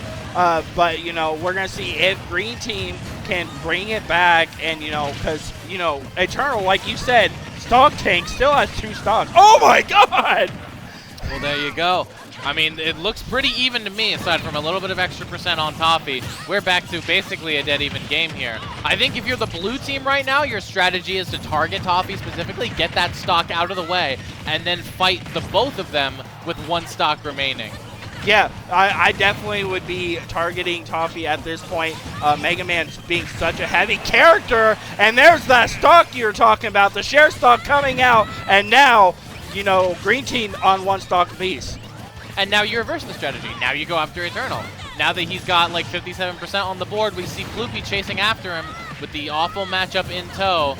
Green team stuck at the ledge between a rock and a hard place of Bayonetta and Game & Watch. We have to see how they're going to navigate their way out of this position and return to neutral. And Eternal finds an amazing reversal. Zeve losing his last stock. We're going to see probably a stock take from Ploopy, but honestly, it's not happening, which makes me a little interested in what the strategy is here, because even up a stock, you don't really want to fight a 2v1 most of the time. I think maybe part of it is that Ploopy is that confident in these like the character matchups altogether that they know that they could take a stock. And there it is. Now 1v1. Toffee down 1 stock, and Ploopy having 2, this is going to be rough for Toffee. The thing about it, though, is that, like, 50 and now 70% isn't even that bad on Game & Watch. Like, even in this position, I'd still tell my teammate to take the stock because, like, a 2v1 is just such a strong position to be in. It could have a thing to do with the matchup. Mega Man does much better into Bayonetta than he does Game & Watch. And it could be a player thing. I know Toffee hates fighting Ploopy, but ultimately, it's going to work out, but it still comes off as an odd decision. Yeah, it's definitely one of those things that it's probably just like a confidence thing. Like I said, Ploopy being that confident, being the #1 player in Kansas City, knowing that they can win against both these players. There you go. All it's going to take, though, is one Z-drop combo and a well-placed spike, and Toffee can bring this game back. Is he going to do it? Most than likely not, but, never count it over till it's over. Yeah, I love that about Smash Brothers. You can be down and out, but it's never over until the fat lady sings. And right now, I don't hear no singing right now because right now I'm hearing lots of aerials, bringing Toffee right back into this opportunity to be able to take this game 1. Throwing around a lot of projectiles, kind of getting rid of Game & Watch's bombs. That's one thing that they're really good at. Bomb has a, comically low health. It can be deleted by almost any one of Mega Man's projectiles, and we're seeing that happen a lot here already. And with every single stray hit, Toffee gets closer and closer into bringing this game back, and I feel more and more validated in my questioning of their decisions. We're going to see if Toffee is able to clutch this one out, or if Ploopy's going to be able to close, but the momentum's looking in Ploopy's favor right now with all these up airs. Nice back air getting Toffee back off stage. Is Toffee going to be able to work his way back on? There it is. And now we're trying to work it right back into seeing if Toffee can put more damage on and get the kill. But never mind. Just sort of misguided a forward smash there, opening you up just enough for an F tilt to come in. Honestly, I think Toffee could have taken that one back. That F smash might have even been a misinput when you think about it. But we're going to see whether or not the adjustments are going to be enough for Toffee and Eternal to take the rest of the set. Again, still a best of 3 here in winner's semis. Can you go and fight the other team waiting there, or are you going to fall here to Zeve and Ploopy? Every time I see Game & Watch pull out that forward tilt, it just reminds me of the Shrek moment. It's like, get the chair, and it's bang. You just die from it so early. I think of the video where you're in the gym and there's this guy looking into a door that's peaked half open and all of a sudden a chair flies out of it and whacks him in the face. That's what I always think of when I see that forward tilt. But let us know in the chat what you think of when you see Game & Watch forward tilt, and if that's just pure-blooded rage, that's a valid answer. Yeah, that and down tilt where they just pull the manhole out. Yeah. But game 2, we're going right back to small battlefield, and we see a character switch from Toffee going to the Wario. This makes a lot of sense to me, especially in that last hit scenario with Game & Watch. I mean, a lot of the projectiles weren't really working out in your favor. I feel like Toffee is going to shift a little bit away from the projectile setup combo game kind of play style he was doing with Mega Man, and instead go towards a more explosive style where he has waft in those last hit scenarios that he can use to bring back stock. Yeah, I think Wario is so much better of a boxer compared to Mega Man. Mega Man wants the very specific, spacing. Wario is more of an in-your-face, I'm going to hit you kind of person. So I think I like that in this particular situation because, like you said, the projectiles really weren't working for him. The only downside here is that I think that on paper, Wario is probably a worse matchup into both of the blue team's characters. We're going to see how that plays out in practice, but I definitely think it's against Bayonetta specifically as well, that Wario might be struggling a little bit more than Mega Man would. Oh, and I like that edge guard coming out from Ploopy because not only did Ploopy get the stock, but they got the bucket in hand from that PK Fire or PK Thunder. And there's that percent, so much percent coming off of that Rest of Mice. That's crazy. Yeah, there's a lot of a momentum shift here in this game, too. I feel like we might see a snowball. I also want to point out that Toffee just got hit with Game & Watch forward smash, but also got hit with, the tailest end of Bayonetta Afterburner kick, and then just, didn't go anywhere from the F smash. That was kind of a save from Zeve. Good save by Zeve, but at the same time right now, Green Team looking very, very good. 5 stocks to 3. Never mind. 4 stocks to 2. But anyways, green team still looking very solid, looking to try to go to winners finals. Toffee could still bring this back. We've got Waft on deck. That's part of the reason why I feel like he swapped to Wario, is that explosive comeback factor that you might need when you're dealing with two characters as volatile as Bayonetta and Mr. Game & Watch. Very volatile. Oh my goodness! What even happened right there, Mr. Mice? Holy crap! I'll tell you what happened. Everybody died. And with that, the blue team of Ploopy and Zeve is going to win the set 2-0 and move into winners finals. So you had PK Thunder 2 getting hit into Bayonetta forward smash, breaking Ploopy's shield, Ploopy dying to forward smash of Ness, and then Eternal dying to forward smash Bayonetta. Yeah, definitely think Eternal kind of charged that forward smash a little bit too long. I know what he was going for. It was a good idea. Take the stock there while you can. But you charged it up so long unnecessarily that it put you vulnerable to Bayonetta F smash, which is exactly what happened. Yeah, Bayonetta F smash, such an underrated tool. It takes a long time for it to come out, but like it hits like a truck. You don't see it coming sometimes, it just hits you. Looks like we're getting into our winners final set here of Zeve and Ploopy versus Jplane and AndrewSK. This is going to be a bit of an interesting set because once again, I feel like Game & Watch does really well in the Wii Fit. Might struggle a bit more against Marth, but also I feel like AndrewSK might not go against Marth. You're going up against your brother here. There's probably some niche character that he really struggles with that the people don't know about, that you only know about when you're at home at 3 a.m. playing friendlies. Yeah. And we might see that, but it's kind of unlikely. Yeah, I actually have that problem with TMK. It's just, like for me, it's Piranha playing of all characters. He does not do well against my Piranha playing. So every once in a while, if we were playing back when this first came out, I just pull out Piranha playing like, are you really doing that to me right now? But yeah, brotherly love is definitely a real thing. So we'll see if that comes out. All right, it looks like we're just getting all these people are sticking to their mains here. I actually do think there is a little bit of a chance we see the Rob in this set, especially if AndrewSK is able to take game one, using a lot of that Marth spacing against Ploopy, and even using those tipper F smashes like we saw in Winners Semis to perhaps take some early stocks. Combined with deep breathing, I mean, the green team is well positioned to commit highway robbery. Right, I feel where you're coming from. And how do you feel about the battlefield pick for both these teams?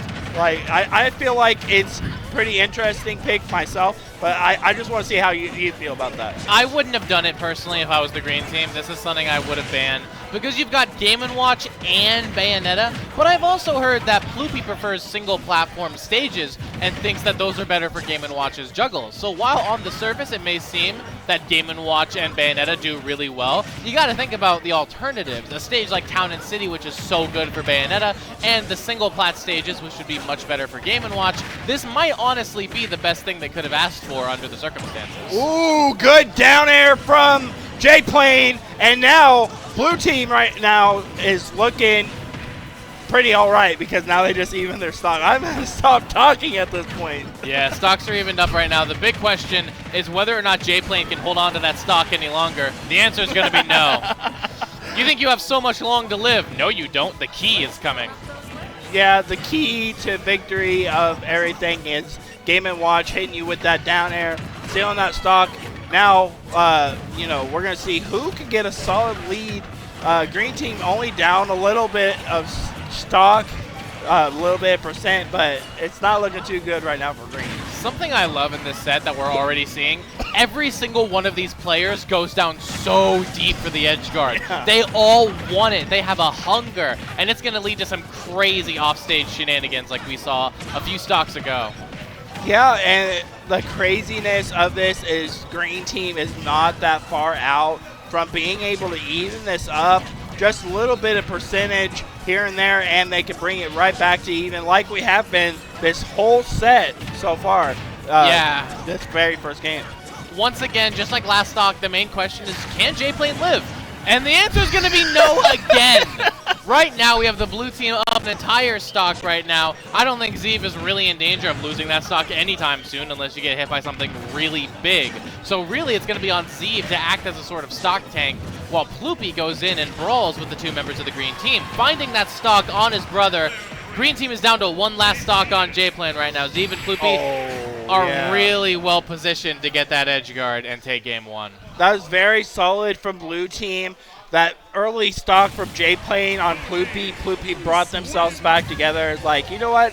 See, you guys 3 stocks at this point. I could just go ham, and that's what Ploopy did. Yeah, that was a very smart kind of play. I think they targeted who they needed to target. As the game progressed, we saw certain people take a sort of stock tank role, hold on to lives a little bit longer, and I think the blue team was really good at recognizing who they needed to kill and when, and getting it done. Yeah, this is what my biggest thing I love about this format specifically of doubles is you get to see that communication between each other, between games, during games. I see it all the time. It's very nice to see you have that communication, being able to talk to your partner and figure out what you need to do different to play this second game. Precisely. I mean, AndrewSK and Jplane are phenomenal players who are capable of some great adaptation. And we're going to see if that comes through here in this game, too. You've only got 1 more game to turn this set around, because this is still all best of 3 in this doubles bracket here. The reverse hitbox of the forward air wasn't going to quite take it just yet. Ploopy using the bucket to avoid the soccer ball, but taking it back on the ledge. It kind of seems like Jplane is kind of shifting focus a little bit here, taking center stage, getting the deep breathing, and sending the blue team off stage. This is the crazy thing. They got the blue team and the corner. Can they capitalize on this opportunity? Then unfortunately right now it's not looking like any capitalization except for I'm just gonna stop talking, man. No capitalization here. We are lowercase right now. But with the green team up a little bit, it once again comes down to a question of Jplane. You know, Ploopy trying to seal that stock with an up smash. It's not going to quite take it, though. Starts hitting those nairs on Chumples, though. Jplane chasing the blue team up in the air with deep breathing. Jplane's buried. Oh, I like that Andrew tried to break him out of the berry with the jab, but it just didn't quite work. Yeah, I think it was just the moment of, oh shit, my partner's buried, trying to get them out, Jab just not strong enough to get them out. Jplane did just lost their first stock, you know, trying to be a little bit stronger, you know, taking that plane with them to go to the grand finals. Wow, that Marth Tipper side B gonna take Zeve's second stock at only 60%. That's what I was talking about at the very beginning of this set here. Jplane and Andrew are 2 characters who are very good at taking those early stocks, and it is coming to play for the first time here in game 2. Now the green team is up by quite a lot. This is not negligible, but also not impossible to come back from either. It's really just a question of, can the green team hold on to this lead? And right now, it's looking like they can. AndrewSK's tipper spacing has been phenomenal. Hit 2 of those straight in order to take the last 2 stocks, and now green team's definitely looking to try to pull it back into game 3.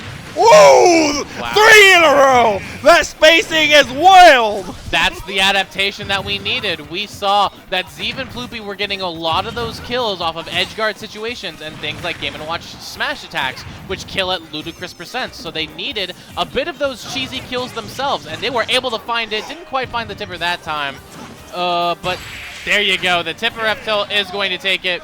And for the first time in our commentary block, we've got an evened up set. This is not going to be a 2-0 sweep. We are going to go to a game 3. I love to see these longer sets. You get to see more adaptation, more opportunities for teams to figure out what they needed to do a little bit different. Both, we'll see where blue team's adaptation is for this last game of winners finals. Going to be quite interesting to see where that falls into. Yo, shout out to Cossack. And my big question for this game 3 is, like, would we have seen the Rob in another world? You know, could Ploopy have decided that that was going to be the better play against the range of Marth or the projectiles of Wii Fit? Unfortunately, we're not living in that timeline right now. We're living in the Game & Watch timeline. We're moving into Game 3 on a Hollow Bastion. Like I was saying earlier, Ploopy prefers single platform stages like this for Game & Watch juggles. He is in his comfort zone right now. He thinks this is Game & Watch's best stage. So we're going to see how that comes into play here. I also think that these other characters do pretty well on it, but I'm most concerned with how this is going to impact Ploopy's juggling game. I think this stage particular gives a Game & Watch the opportunity to box. Like, Game & Watch isn't really known to being a boxer, but in these situations, like, you have multiple characters, smaller stage, opportunities are going to come awry for you in these opportunities. Like, they're going to come more about because, you know, it's a smaller stage, you'll be able to hit people more. I really like the fact that Ploopy was able to save zeve from that side B. Chumples was hitting the side B on zeve. Then comes Ploopy in with the down smash, able to bury. Oh, look at that double forward smash. We'll use the power of friendship. Looking stock over there. And now the blue team's in a great position, up 2 stocks. But those stocks could be lost very easily here if Jplane and Andrew find the right openings. Yeah, openings indeed is what we need, because I would not want to go to losers and have to play your way back into it. And, you know, green team's going to see if they can bring it back. I would hate to have to win 2 sets in a row against either of these teams. These are some volatile characters that we've got on the screen who take stocks off of single interactions, who have snowballs that are monumentous, and have edge guard abilities that are insane. I mean, you don't want to be in the loser side of bracket. Oh my goodness, and it's not looking good right now for our green team. Down quite a bit of stockage, and there goes another stock. So now 4-2. We're at a double situation. This is not looking good. You want to talk about adaptation? We're seeing some of the best adaptation of the entire day so far in this Game 3. Yeah, I think it was just the opportunity to box a little bit more. Closer stage, more opportunities to get those stray hits that you wouldn't have been able to get on Battlefield or That's what I'm PS2. thinking. Could it have been the stage? I mean, PS2 is one of the largest stages in the entire game. Battlefield and Hollow Bastion, much less so. Did that extra space give Jplane, you know, the spacing that he needed to farm volleyballs or deep breathing? Right. And now that we're on a bit of a smaller stage, he isn't able to get those buffs as easily. And there goes Jplane's last stock.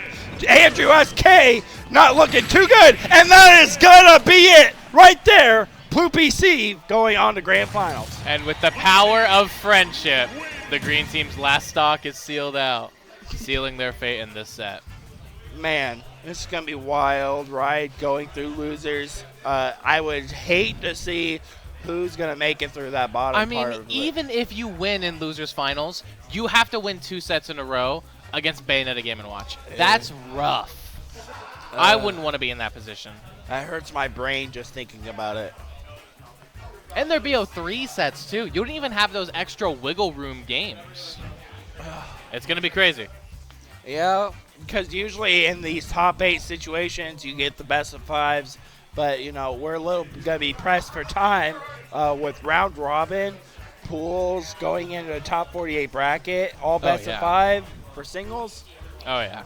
Going to be crazy. It's going to be a busy day here in Overland Park at Pinstripes Bowling Alley. It's going to be hectic, it's going to be chaotic, and it's going to be a fun time. So stay tuned. Okay. It looks like we're heading into some more advertisements. Again, Cherry Tree 3. I went to the first 2 Cherry Trees. I've commentated at them. I've competed at them. Phenomenal tournaments. Come on out to those. Yeah, KC Mo always putting on a good time. You know, Fusion Summer Classic, St. Louis, Missouri, $450 pop bonus. Singles, doubles, Rivals of Ether, singles and doubles. Don't miss it. Looks like Seven has involvement in that tournament. Phenomenal TO. Always puts on great events. St. Louis scene has some of the good, like, best tournaments that, you know, people that I've talked to have ever been to. And I've been to quite a few St. Louis events, and a lot of it is their venues. Their venues are so nice. They're so spacious. Like, you don't have to worry about somebody, like, picking your nose while you're playing in a set, you know. You got that enough space to be able to get there. I still hear people talk about Gateway Legends. I mean, that's a tournament that went down in a lot of people's memories. Yeah, their venues are just so nice. Like, even the Gaming for Hunger events, those Smash Out Hungers were some of the best venues I'd ever been to. So. Right now, it kind of seems as if we're waiting for sets to finish up. I think both sides of losers' quarters are fighting elsewhere in the venue right now, so we're kind of waiting for them in order to get losers semifinals on stream next. It's gonna be a fun into this doubles side bracket. We got, you know, we're in the top 5 right now. 5 of the best doubles teams that are currently in there. we're going to see what we got coming up.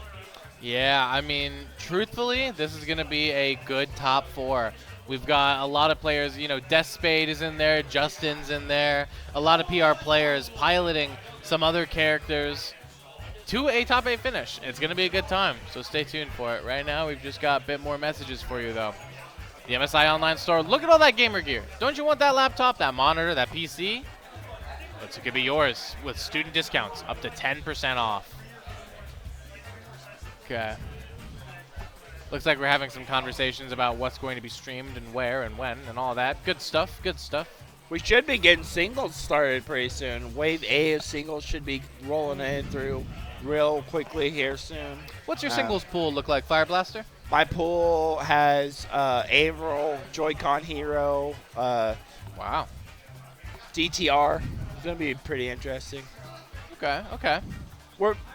Jew didn't make it out, unfortunately. Unfortunate, you know, when you get sick, you're unable to make an event. But you know, It is what it is. If you get sick, you should stay home. You know, as unfortunate as it is that you can't make it out, it's much better than coming and, you know, endangering other people.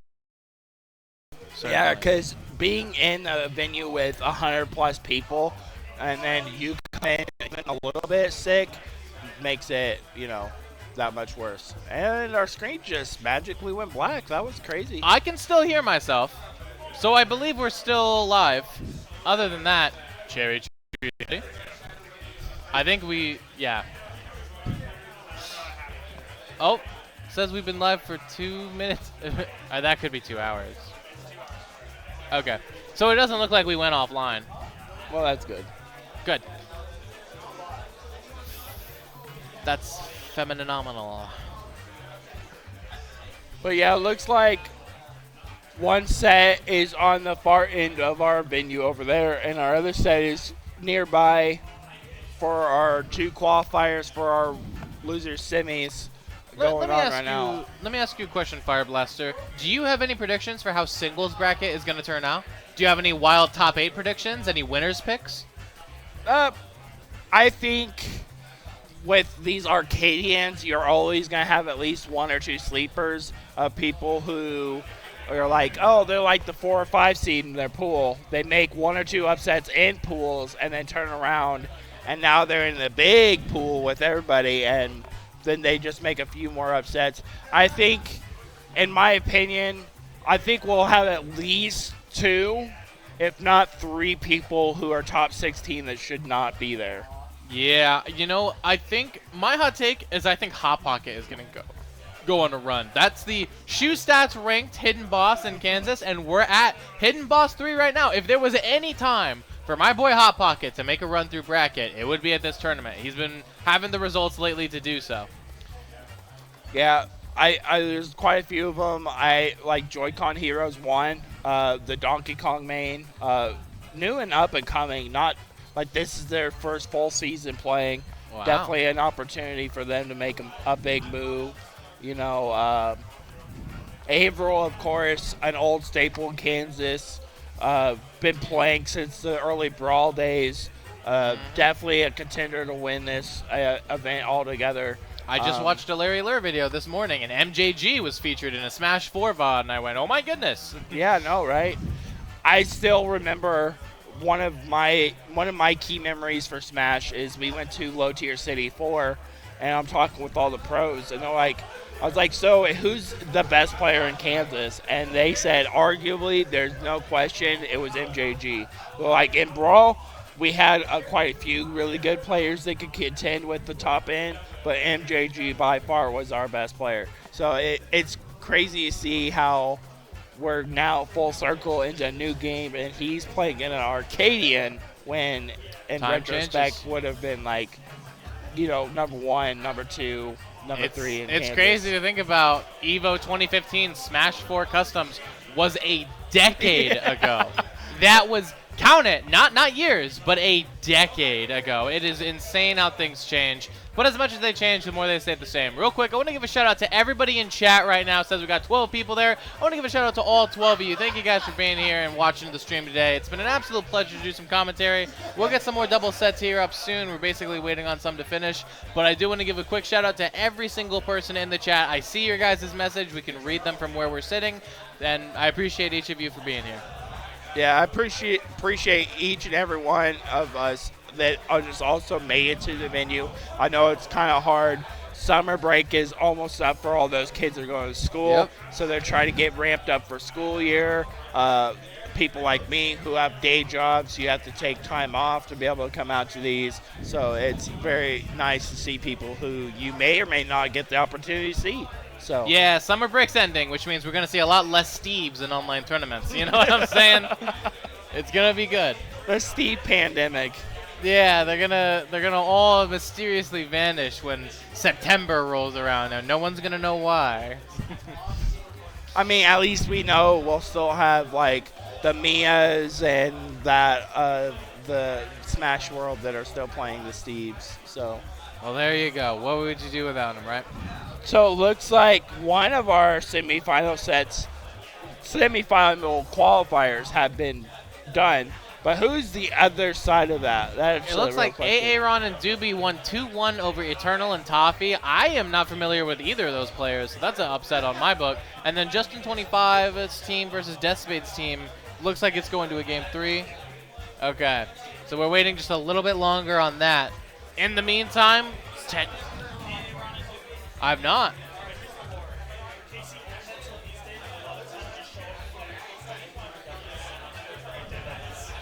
Okay, well, we've got a cracked veterans double team. Oh, nice. Apparently, that's the lore. I'm excited to see that then. They're definitely in loser semis, so we're going to be watching their next set.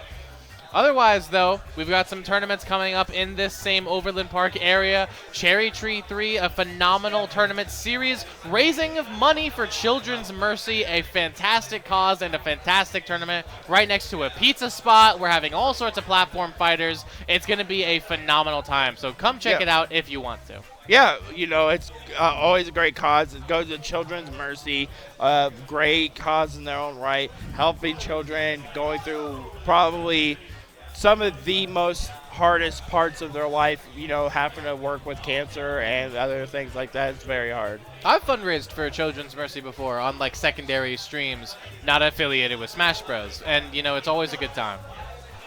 Yeah. I see where... Oh, it looks like as though Justin 25 and Shampoo have defeated Mander and DeathSpade. Looks like their set just ended over there. I saw the win screen. So it looks like we're going to be getting Justin 25 and Shampoo fighting against Aaron and Dubie, which I am excited to see. We saw Justin. I would have liked to see DeathSpade and Mander because we haven't seen that team on stream yet. But this is also going to be a banger set. You know, you don't really have a whole lot of veterans out here, to be honest, except for the aforementioned Averil. But this is going to be a good time. Does anyone, Kosak, do we know who those two play? Aaron. Cloud and Falco. Yeah. Sounds like we're in for a good time then. Those are some pretty cool characters. Yeah, we definitely have some people creeping out of the cardboard. People you may or may not have seen in a very long time. Moonblast being one of them. I hadn't seen Moonblast in a long while. And now that I just see them with summer coming around, you know, I've seen them come out. I fought Moonblast before. They're really good, but I pulled off an upset over them the first and only time that we fought. That was a good set. Yeah, both of these teams are a swords person plus an animal who loves to combo. Those are what both of these doubles teams are right now. So it's gonna be a good time. Yeah. You know, Cloud, Falco, I can see where there's that opportunity to keep in disadvantage with Falco up tilt and up air, you know, keeping them above you, and then Cloud's aerials are so good.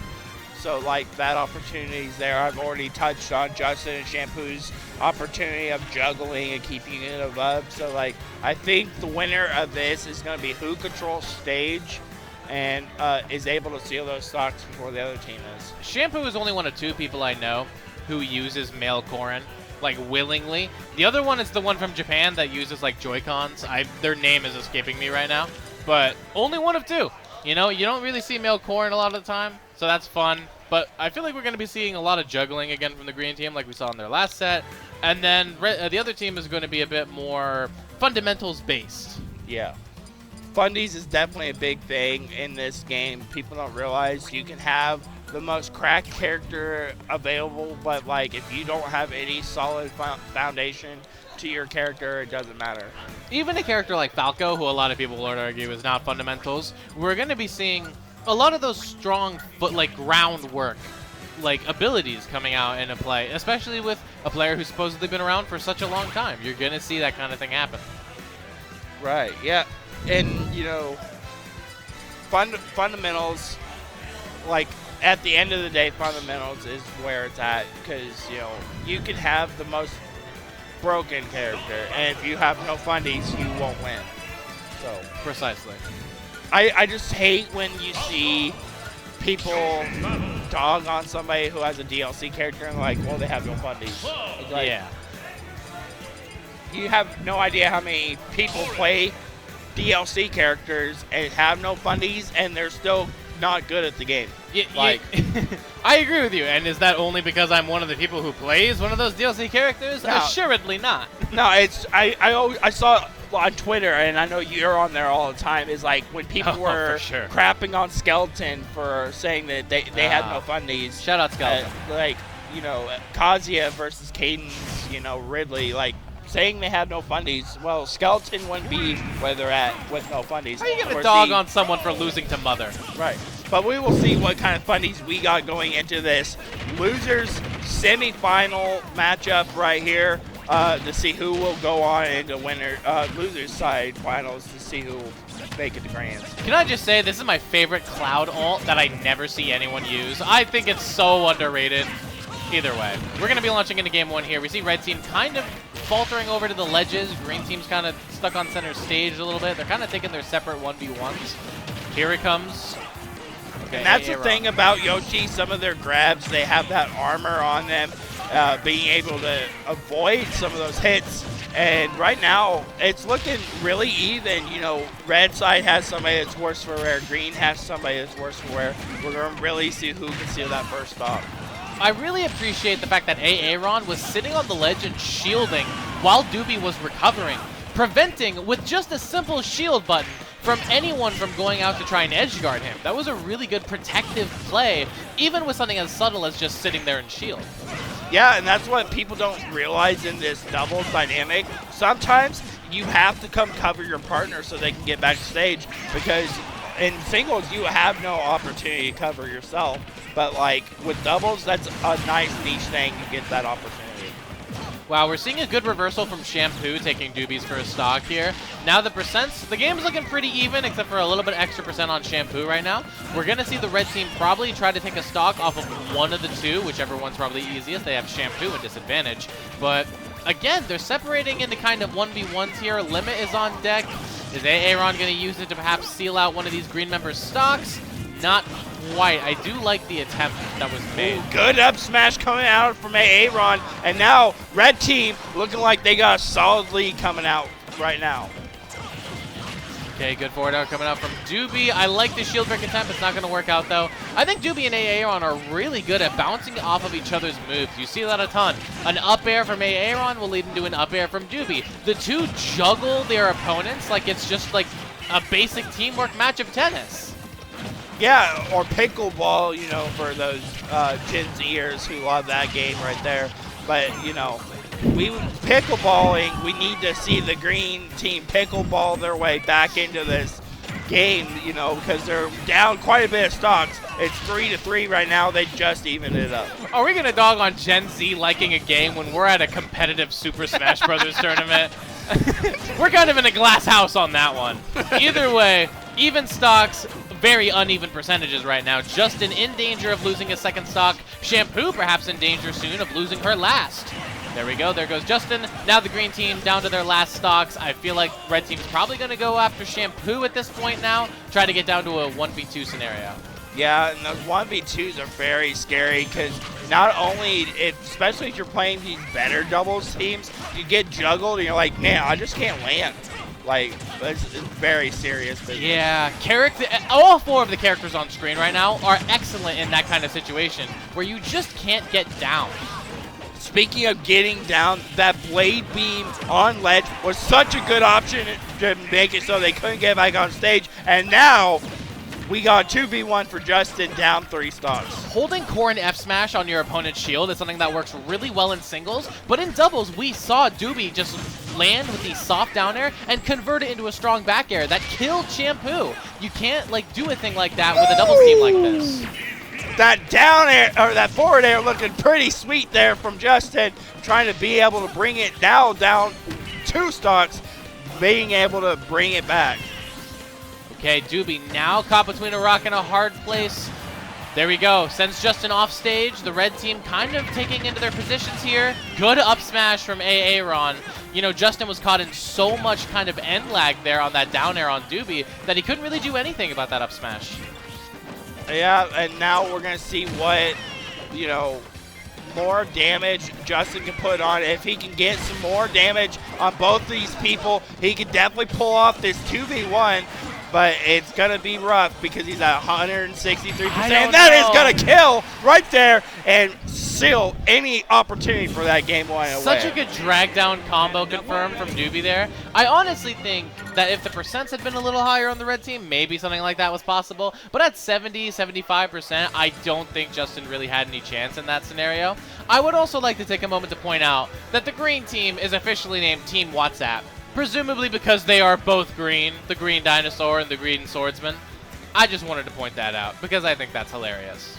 Yeah, and, you know, Shampoo's been playing with what's in her gamer tag in the game. So, the WhatsApp for that, yeah. So, I kind of get it now. It makes sense. At this point, my question, I think, is in terms of stage. Because I think all the 4 of these people are not going to switch characters. So really the stage is the only variable that you can switch up. I definitely think if you're, you know, the green team, you kind of want some of those smaller ceilings. So options like Corrin and Yoshi up air can start taking stocks earlier. But that also poses a little bit of a threat because we've seen Aaron and Dubie have phenomenal juggling of their own, especially ping-ponging between one another. Yeah. And it looks like they didn't think it was the stage because we were going right back to PS2. The staple of Smash Ultimate at this point, you know, I get kind of old seeing this stage, really, to be honest with you. I love the counter pick opportunities for stages, but, you know, I'm not the one playing, so. That was a really good grab break from Justin. Shampoo got grabbed by Dubie, and Justin came in and just was able to hit an up tilt in order to get her out of that position, which is great teamwork from WhatsApp over here. I thought it was just her, but it is actually both of them. It is both of them. They're leaning funny. into the bit. Here we go. Dubie gets another drag down combo, but gets caught by the pin side B, and it is green team taking first blood here in game 2. I think a lot of it. Oh my goodness! Back throw into the finishing touch, and red team, like, you know what? We're going to even this stocks back up. Now that was tremendous. We saw them attempt it at the end of game 1 and it didn't quite work out, but that time it connected just the way they wanted it. Now it's looking like red team going right back to game 1 shenanigans, tossing and turning, you know, using that opportunity to press their advantage. The game is dead even right now. It's all a question of who's going to get the lead on this critical mid-game right here. The second stock, as they say, is the most important one. And we're going to see which team finds their advantage. It's going to be Aaron taking Justin's first stock and Dubie taking Shampoo's immediately after. Oh, and the shield break! That's Dubie's stock! And now it's 4 stocks red, 3 stocks green. They need to be able to get that Aaron stock right now. You know what I really like about that interaction, that shield break? Justin knew that if the shield break victim just landed on the stage and he hit an F smash, he wouldn't have enough time to get the kill because his teammate would come and save him. So what he did instead was that he F smashed early, so that instead of landing on the stage to be saved, Dubie just fell to his death, still in the shield break setup. I really like that awareness of, one, knowing that you're not going to be able to punish it normally, and 2, the execution to actually do something about it and guarantee that you're going to get that kill.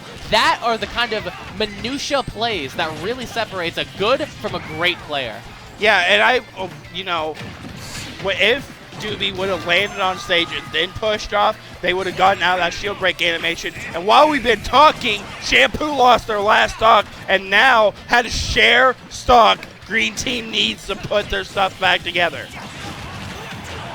Wow, barely avoiding limit cross slash by stalling in the air with down B. Really smart interaction from Justin then. But Justin, on his last stock at 100%, if Justin starts to lose here, the PR player on their team, Shampoo is, I would say, in an insurmountable position.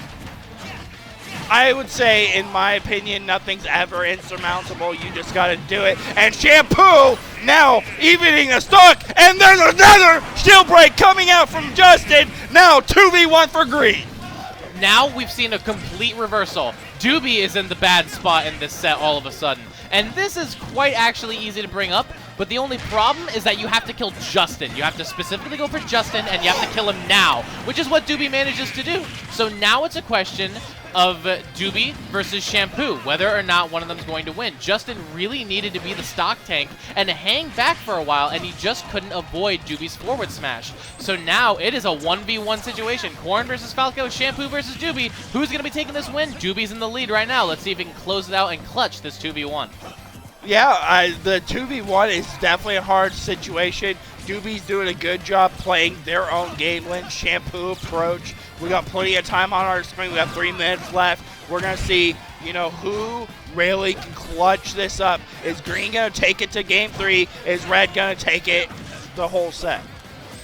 I really like the fact that Shampoo was able to avoid that up smash on the platform. If you rolled in, you definitely would have died. The whiffed F smash is not going to get punished. Dubie drops the confirm with the drag down forward air, but we're resetting to neutral, and if we keep getting put in situations like this, Dubie is eventually going to win because he has such a good lead right now. Ooh, that's a good pin. Now Shampoo in the positive side. Get another. Ooh, untackable right there. Shampoo sealing it, going to game 3. And honestly, even though Justin and Shampoo were in the 2v1 position and got, put into that bad spot, I would still call that a clutch. Because you find pin number 1, that gets Dubie off stage. Now the, honor is on you to take that stock. Find a situation out of this edge guard to where you can seal the game and clutch even when you're down in percent. And how she did that was pinning into the stage and swinging towards it, which turned out to be untackable. There was nothing Dubie could do in that position, except maybe stall out his recovery, but he perhaps wasn't expecting that. He was perhaps expecting the typical Corrin edge guard with pin of just trying to 2-frame normally on stage. Right. But Shampoo didn't do the orthodox. She did the unorthodox, and it worked out in her favor. Clutched her game too. Now, from what my understanding of these untackable situations, risk and I don't know if a lot of people at home are aware of this, but those untackable situations sometimes come based off your DI on the situation. If you're holding towards stage, it makes your opportunity for those untackable so much quicker than what they normally are, and that might have been the opportunity, but we don't know. So we're going game 3. It's a different stage, by the way. We're not going to PS2. We are not in WhatsApp land anymore. We are on small battlefield, a much smaller stage comparatively to PS2. I definitely think perhaps this could help the green team with avoiding Dubie's laser. He was using it a lot in neutral in the 1v1 last scenario, but it was really only something that came into play once you got into that 1v1 position. So we're going to see how much the stage really matters. I think what's more important are the blast zone differences between the two stages. This one has a smaller ceiling blast zone, so that's going to help pretty much every character here. It's just more volatile now. Yeah, and I think also, Ristermice, one thing that you didn't touch on, which is a big opportunity as well, is that open space around small battlefield. It gives you that opportunity to recover a little bit different, getting different angles that you might not have had the opportunity on PS2 to have. But right now, green team down just a little bit, losing that stock. A very comfortable percent lead for our red team. Yeah, green team, Justin in danger of losing his first stock here, and neither of the red team members really are, unless you get an early gimp on Cloud or something. But Aaron has proven that he's not going to let that happen without a hell of a fight. and a hell of a fight we've been having this whole set. Wrist Mice, we're on game 3 of losers semis, and the winner gets to play in losers finals. And right now, it's 6 stocks to 4 stocks, and red team's looking really solid. Yeah, red team's just got a big lead that has the potential to turn into a snowball. If Shampoo loses her second stock here, I mean, a pessimist would say that's game. I'm just going to say it as it is. A man with no confidence would say that the red team has won the set already. We're going to see, though, I mean, in the 11th hour here, what can Team WhatsApp pull out? I think WhatsApp can, if they can find a way to get a couple more of them just in shield breaks. He had almost 4 of them the last game. If you can get a couple of those, bring you right back into it. The thing about it is that both of red team's members are like a little bit away from losing their stock. If you kill both of them, and I need both of them, there you go. Right now, you're only at a 1 stock deficit. And with 60-70% on the board, that's not insurmountable. You could potentially bring this back, but you've got to start looking for those early stocks to hopefully get yourself into the lead and have a reversal of fortune. Yeah, and reversal of fortune we are hoping for. I'm just really hoping for some more good Smash play, because right now we're seeing some really good doubles play coming out from both teams, just being able to synergize off of each other. That was such a good ping pong between Aaron and Dubie. The fact that Cloud and Falco are kind of simple characters with their aerials in terms of it's a simple hit, it's going to send you in a predictable direction, really helps them in those situations. You don't have anything like Yoshi down air, which is a down aerial that sends you upwards, or nothing crazy like that. It is, what you see is what you get with most of the aerials of the red team. And speaking of aerials, you know, Shampoo coming off of the aerial platform on their last stock, having to share stock in order to get back into this game. And now green team down to their last 2 stocks of this tournament. It's about to be last one if Dubie can hit this edge guard on Justin. There you go. Dubie loses his second stock. Justin gets Shampoo out of the grab situation with the up smash. Aaron put in a really bad position, can't recover from it, and now everyone's on last stock, but Justin is a sneeze away from death. So the red team is still in a great lead here. It's just the question of whether or not green team has the clutch gene, or if red team's going to close it out. Yeah, and we're really hoping that, you know, we see some traumatic ending. That forward air is going to traumatically end both of their stocks. And now, Dubie, Aaron moving to losers finals.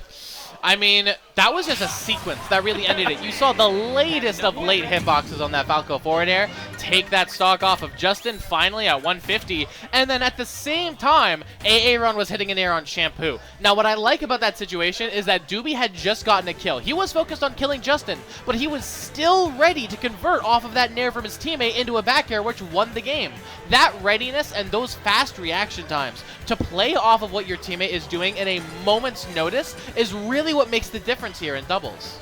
Yeah, and we're going to see how much of that more juggling they can do against these 2 other competitors. Jplane and AndrewSK coming back to the stream, trying to make it back to the grand finals.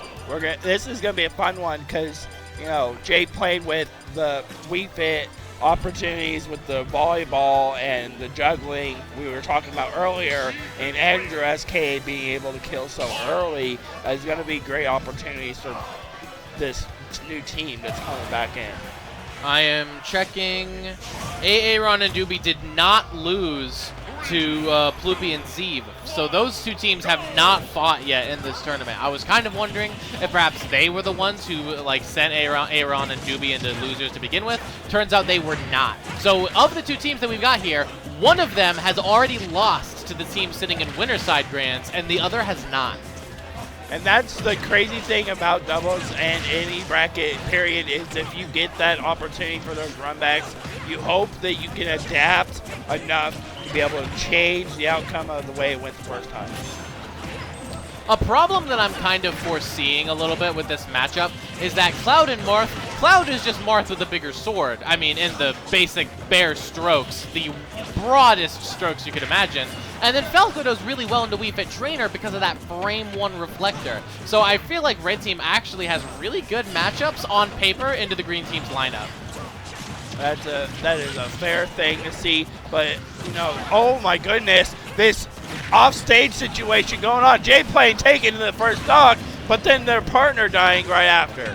What I really love about that situation is the fact that AndrewSK got sent off way off stage because of Aaron's massive forward air, and then Dubie was able to capitalize on it with those lasers that prevented Andrew from being able to recover. Even though Dubie died right after, his main priority was converting off of his teammate in order to seal out a stock for the greater good, so to speak.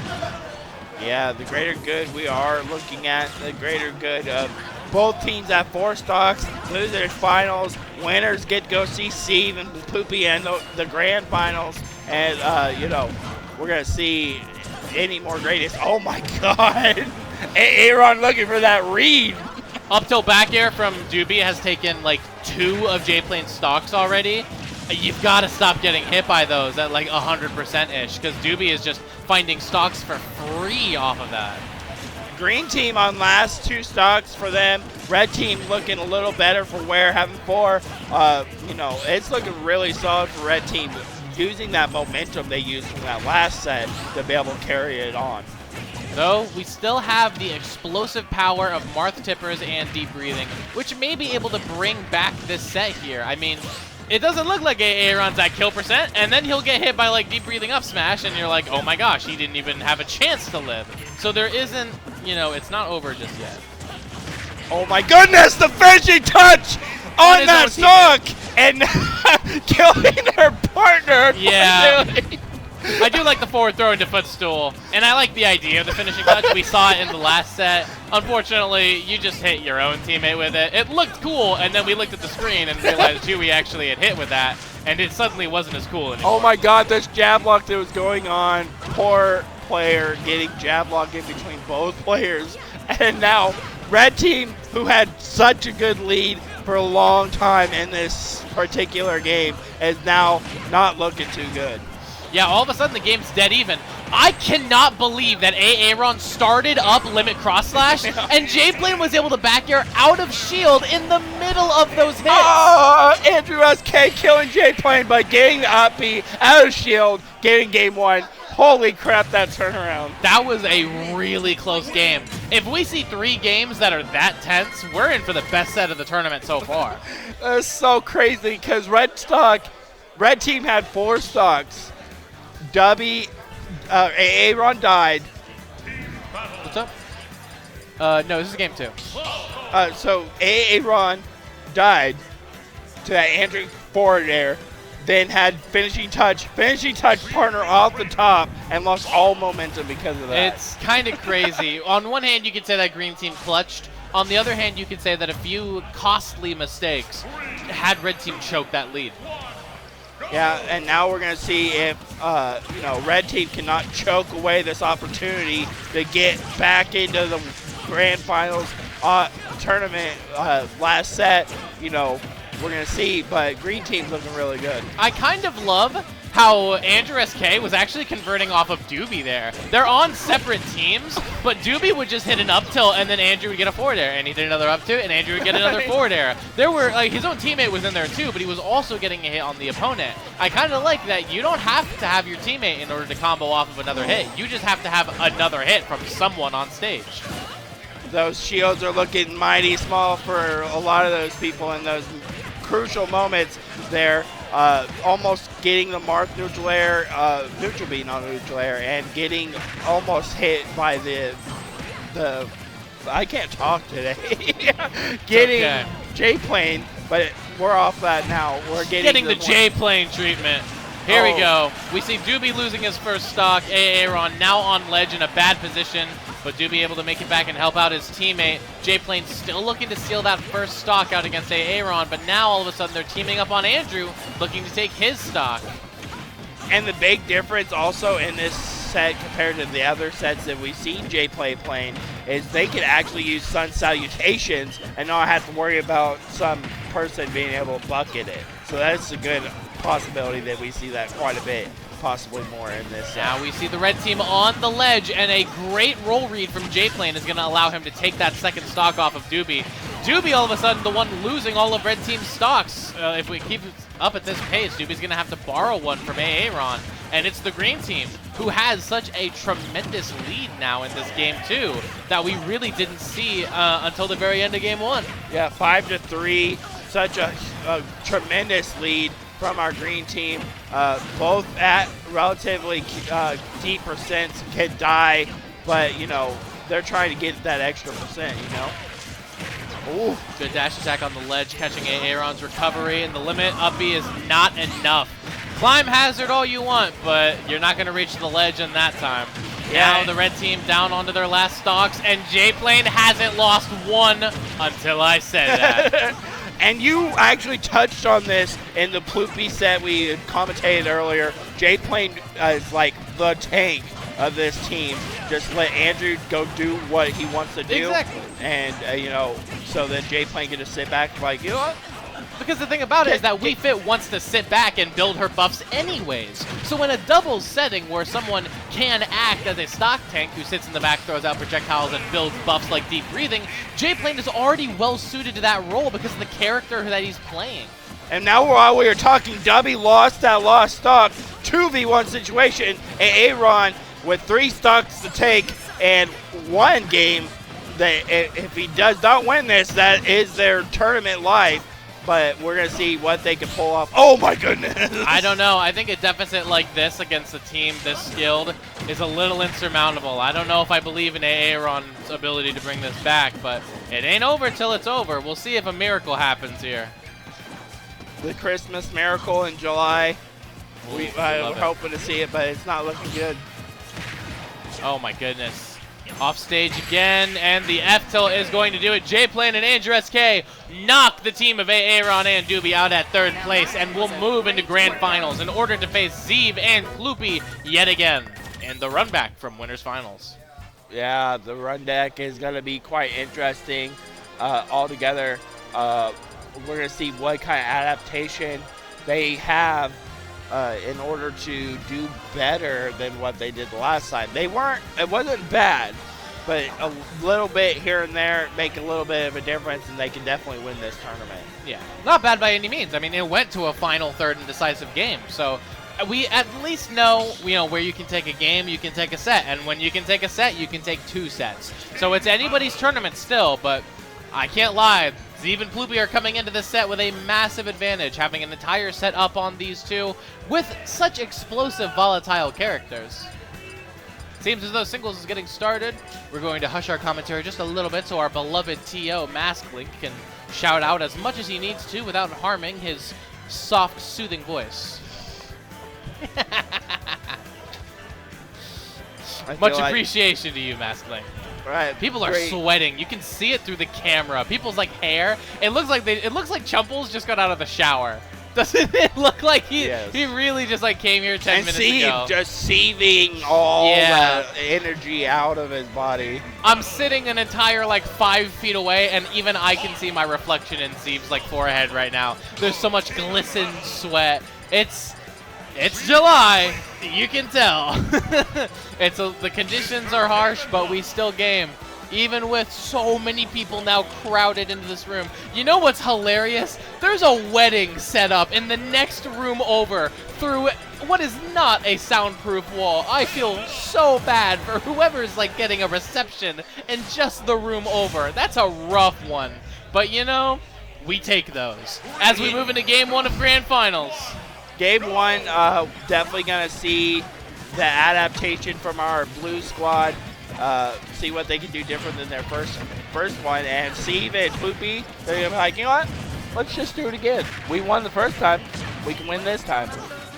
Yeah, you've got such a big advantage having that one set in any set of grand finals where you're coming from winner's side, but especially in doubles where you're relying on so many factors like a teammate or character or matchup. And in that sort of situation with those circumstances, this is the situation where a team like Game & Watch Bayonetta is going to thrive. Go. Jplane gets caught by the back air. Okay, now the blue team, formerly the green team last set, is down by a stock. AndrewSK not in danger of losing his first stock, which cannot be said for zeve and Ploopy. They are both at death percent. Good up smash, but not taking it just yet. But we're going to see really who can take the advantage here of, you know, the percentage Oh, wow. of where they're at. I'm shocked that up tilt didn't actually reach, because it really looked like that up tilt was going to hit Bayonetta. Now zeve losing their first stock. It is now down to Ploopy to try and hold on to this, but with the character as light as Game & Watch, that up throw is going to take it. Now the blue team is actually up by a stock, though with the percents that they're at, I don't know if that's going to be true for much longer, unless zeve gets Bayonetta taxed right here. Nope, not going to do it, unfortunately, for the blue team. So close to getting down aired by the Marth down air. It's really scary, especially off stage. Now Marth losing stock. Now blue down 3-2, lead 3-4. This game has rocked back and forth with who has the on-paper lead. First it was green, then it was blue, and now it's green again. We're going to see who can hold on to a lead substantial enough to win them this game, or if we're going to keep rocking back and forth here like a rocking chair in an old person's home. I was thinking rocking a baby to sleep, but with this heat, you ain't sleeping in this right here. No and one right can now, sleeping, almost, Andrew was almost sleeping with the fishes on that one. Great segue, Fire Blaster. Now with Ploopy losing his second stock, the green team is now down. It is once again blue who has the on-paper lead. We're going to see what they can do with this. If they kill AndrewSK right here, they're back into the lead. But Andrew not going to go down without a fight here. It's actually Jplane who might die first. And there goes Andrew's stock. Now it's Jplane and, you know, Marth, both on one stock. Now we're going to see what we got coming for the Jplane being such high percent. Hopefully they don't lose their stock. And there goes their stock. Boom, boom, boom. Bam. Not dead just yet. It's really interesting for all of the back and forth of the on-paper lead that we've seen. It feels like the green team has never lost momentum for once, even when they were down. And that down smash, gotta take game one. Looking, it was, like you said, it was like a cradle, back and forth, back and forth, back and forth. You want to talk about momentum? You're up one game in a best-of-3 set. You need one game more to take the entire doubles bracket. Are you going to do it with sweat dripping down your face? Or are Jplane and AndrewSK going to fight back and turn this into a decisive Game 3, perhaps Set 2 scenario? We're going to find out right here, right now, in Overland Park at Hidden Boss 3. We're seeing Shulk! Ooh, the Shulk switch is going to be one of those things. Forgive him, Master. He must go all out just this once. Here we go. This is actually a much better matchup in the Game & Watch because of the extra range. But against Bayonetta, I'm not sure if this is going to be better or worse. Buster is out now. Oh, you get caught by Game & Watch while you have Buster. That's not good for your health. Now dancing around with the forward airs. Gets the forward throw on the green team. Jplane loses a very early stock, just unable to recover on that one. Unfortunately, that means that the blue team is now down by an incredible deficit when they were already a game down. Hello, Big M. We are How up you? a big M, exactly. Blue team may be down, but we're up an M, and Mr. Mice, this is dire straits for blue team because this is game point for zeve and Ploopy, and they are cooking. This is not where you want to be if you're blue team. You know, down a whole game in a best-of-3 set. This is it. This is do or die at this point. And right now, it feels like the option is more along the lines of die. I do like that the shield art allowed Chupples to kind of tank that up smash, but I don't know how many more of those you're going to tank because now you don't have shield art for a while. But the backslash going to take zeve's second stock there. Blue team is slowly but surely making their way back into this game. Yeah, that was critical from AndrewSK, able to get the sweet spot on that backslash, hitting the back of both his teammate and zeve there. Oh, there goes the down smash, though. Ploopy doing Ploopy things, gonna even out the stock count. It was so integral for Jplane to avoid that edge guard from zeve, and even though he did, Ploopy was waiting on the ledge, and if there's one character you don't want waiting for you in a dark alley, it's Mr. Game & Watch, unfortunately for Jplane right there. Now, AndrewSK up all 3 stocks right now, but Jplane down on his last. Traditionally, Jplane has been the stock tank of this team here, but now it's going to be up to Andrew to kind of hold on to these stocks as long as he can against characters as volatile as Game & Watch and Bayonetta. Yeah, I mean, Mr. Mice, this is just a battle of the Wood brothers. Both of them kind of carrying the load in terms of stock taking and stock holding. Whoever kind of falls first will dramatically shift the tone of the set. I think the usage of backslash is actually quite interesting. You don't see that move in singles, but in doubles, in a chaotic environment, especially with characters like Weep and Game & Watch, you can kind of get away with throwing it out. We saw it happen a little bit earlier, and that second one didn't quite hit anything, but we might see it again before the game's over. Yeah. Oh, that was a huge defensive movement from Ploopy, getting out of dodge and avoiding all of these potential KO moves. I mean, that's the beauty of Game & Watch Super Light, but can't die. And oh, wow. That is a stock down. Mr. Mice. The sour spot of the Game & Watch forward smash saved Jplane's life. If Jplane died there, I feel like Green Team is in such a good position. And now all of a sudden, the Blue Team has accomplished a complete reversal of fortunes here. And I think most of it has to actually do with the character swap. Having Buster, having Shield Art, having Smash Art to take those stocks as volatile like Game & Watch and Bayonetta can has done wonders for the Blue Team. Yeah, like you said, Jplane was a stock take in the previous game, but now with Shield Art, Andrew can actually hang on to his stocks a lot longer, and it actually has helped out Blue Team to kind of win the war of attrition, and now they just have to last out zeve in this 2v1, which is honestly looking a lot more spicier than you would like. Even if Jplane loses this stock here, you're a Bayonetta main who has to fight AndrewSK's Shulk. I mean, there are more sets recorded in there than tournaments I've attended. It's going to be a hard task. Oh yeah, you know, the odds are for sure stacked against them, but this is doubles. Literally anything can happen. Oh, wow. Big baseball swing, and we're going to game 3. You know, Shulk forward tilt is classified under anything, leading us into a decisive game. Now, in the 11th hour, Jplane and AndrewSK have a game on the board. This is just like Winners Finals. It is now tied at 1-1. But unlike Winners Finals, there are no do-overs here. You either reset the bracket or you lose. Yeah, this is the truth of the matter. So obviously, Jplane and Andrew, they seem to have found the sauce in that Shulk counter pick, but obviously Ploopy's going to bring something to this game. It really just depends. Each player is bringing their A game, it seems like, but really things shifted as soon as Ploopy kind of lost that stock.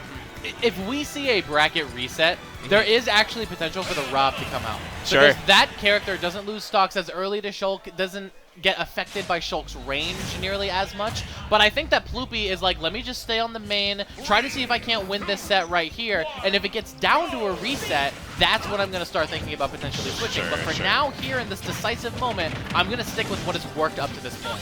And, you know, Ploopy's super comfortable in this team comp. You know, he often teams with DeathSpade, who kind of runs the same thing. Obviously, you know, zeve's no DeathSpade, but obviously putting up the same synergies that you can see here, just continuous juggles and advantage state from both of these characters. Absolutely. Now, Chumple's kind of being a wall to kind of protect Jplane a little bit.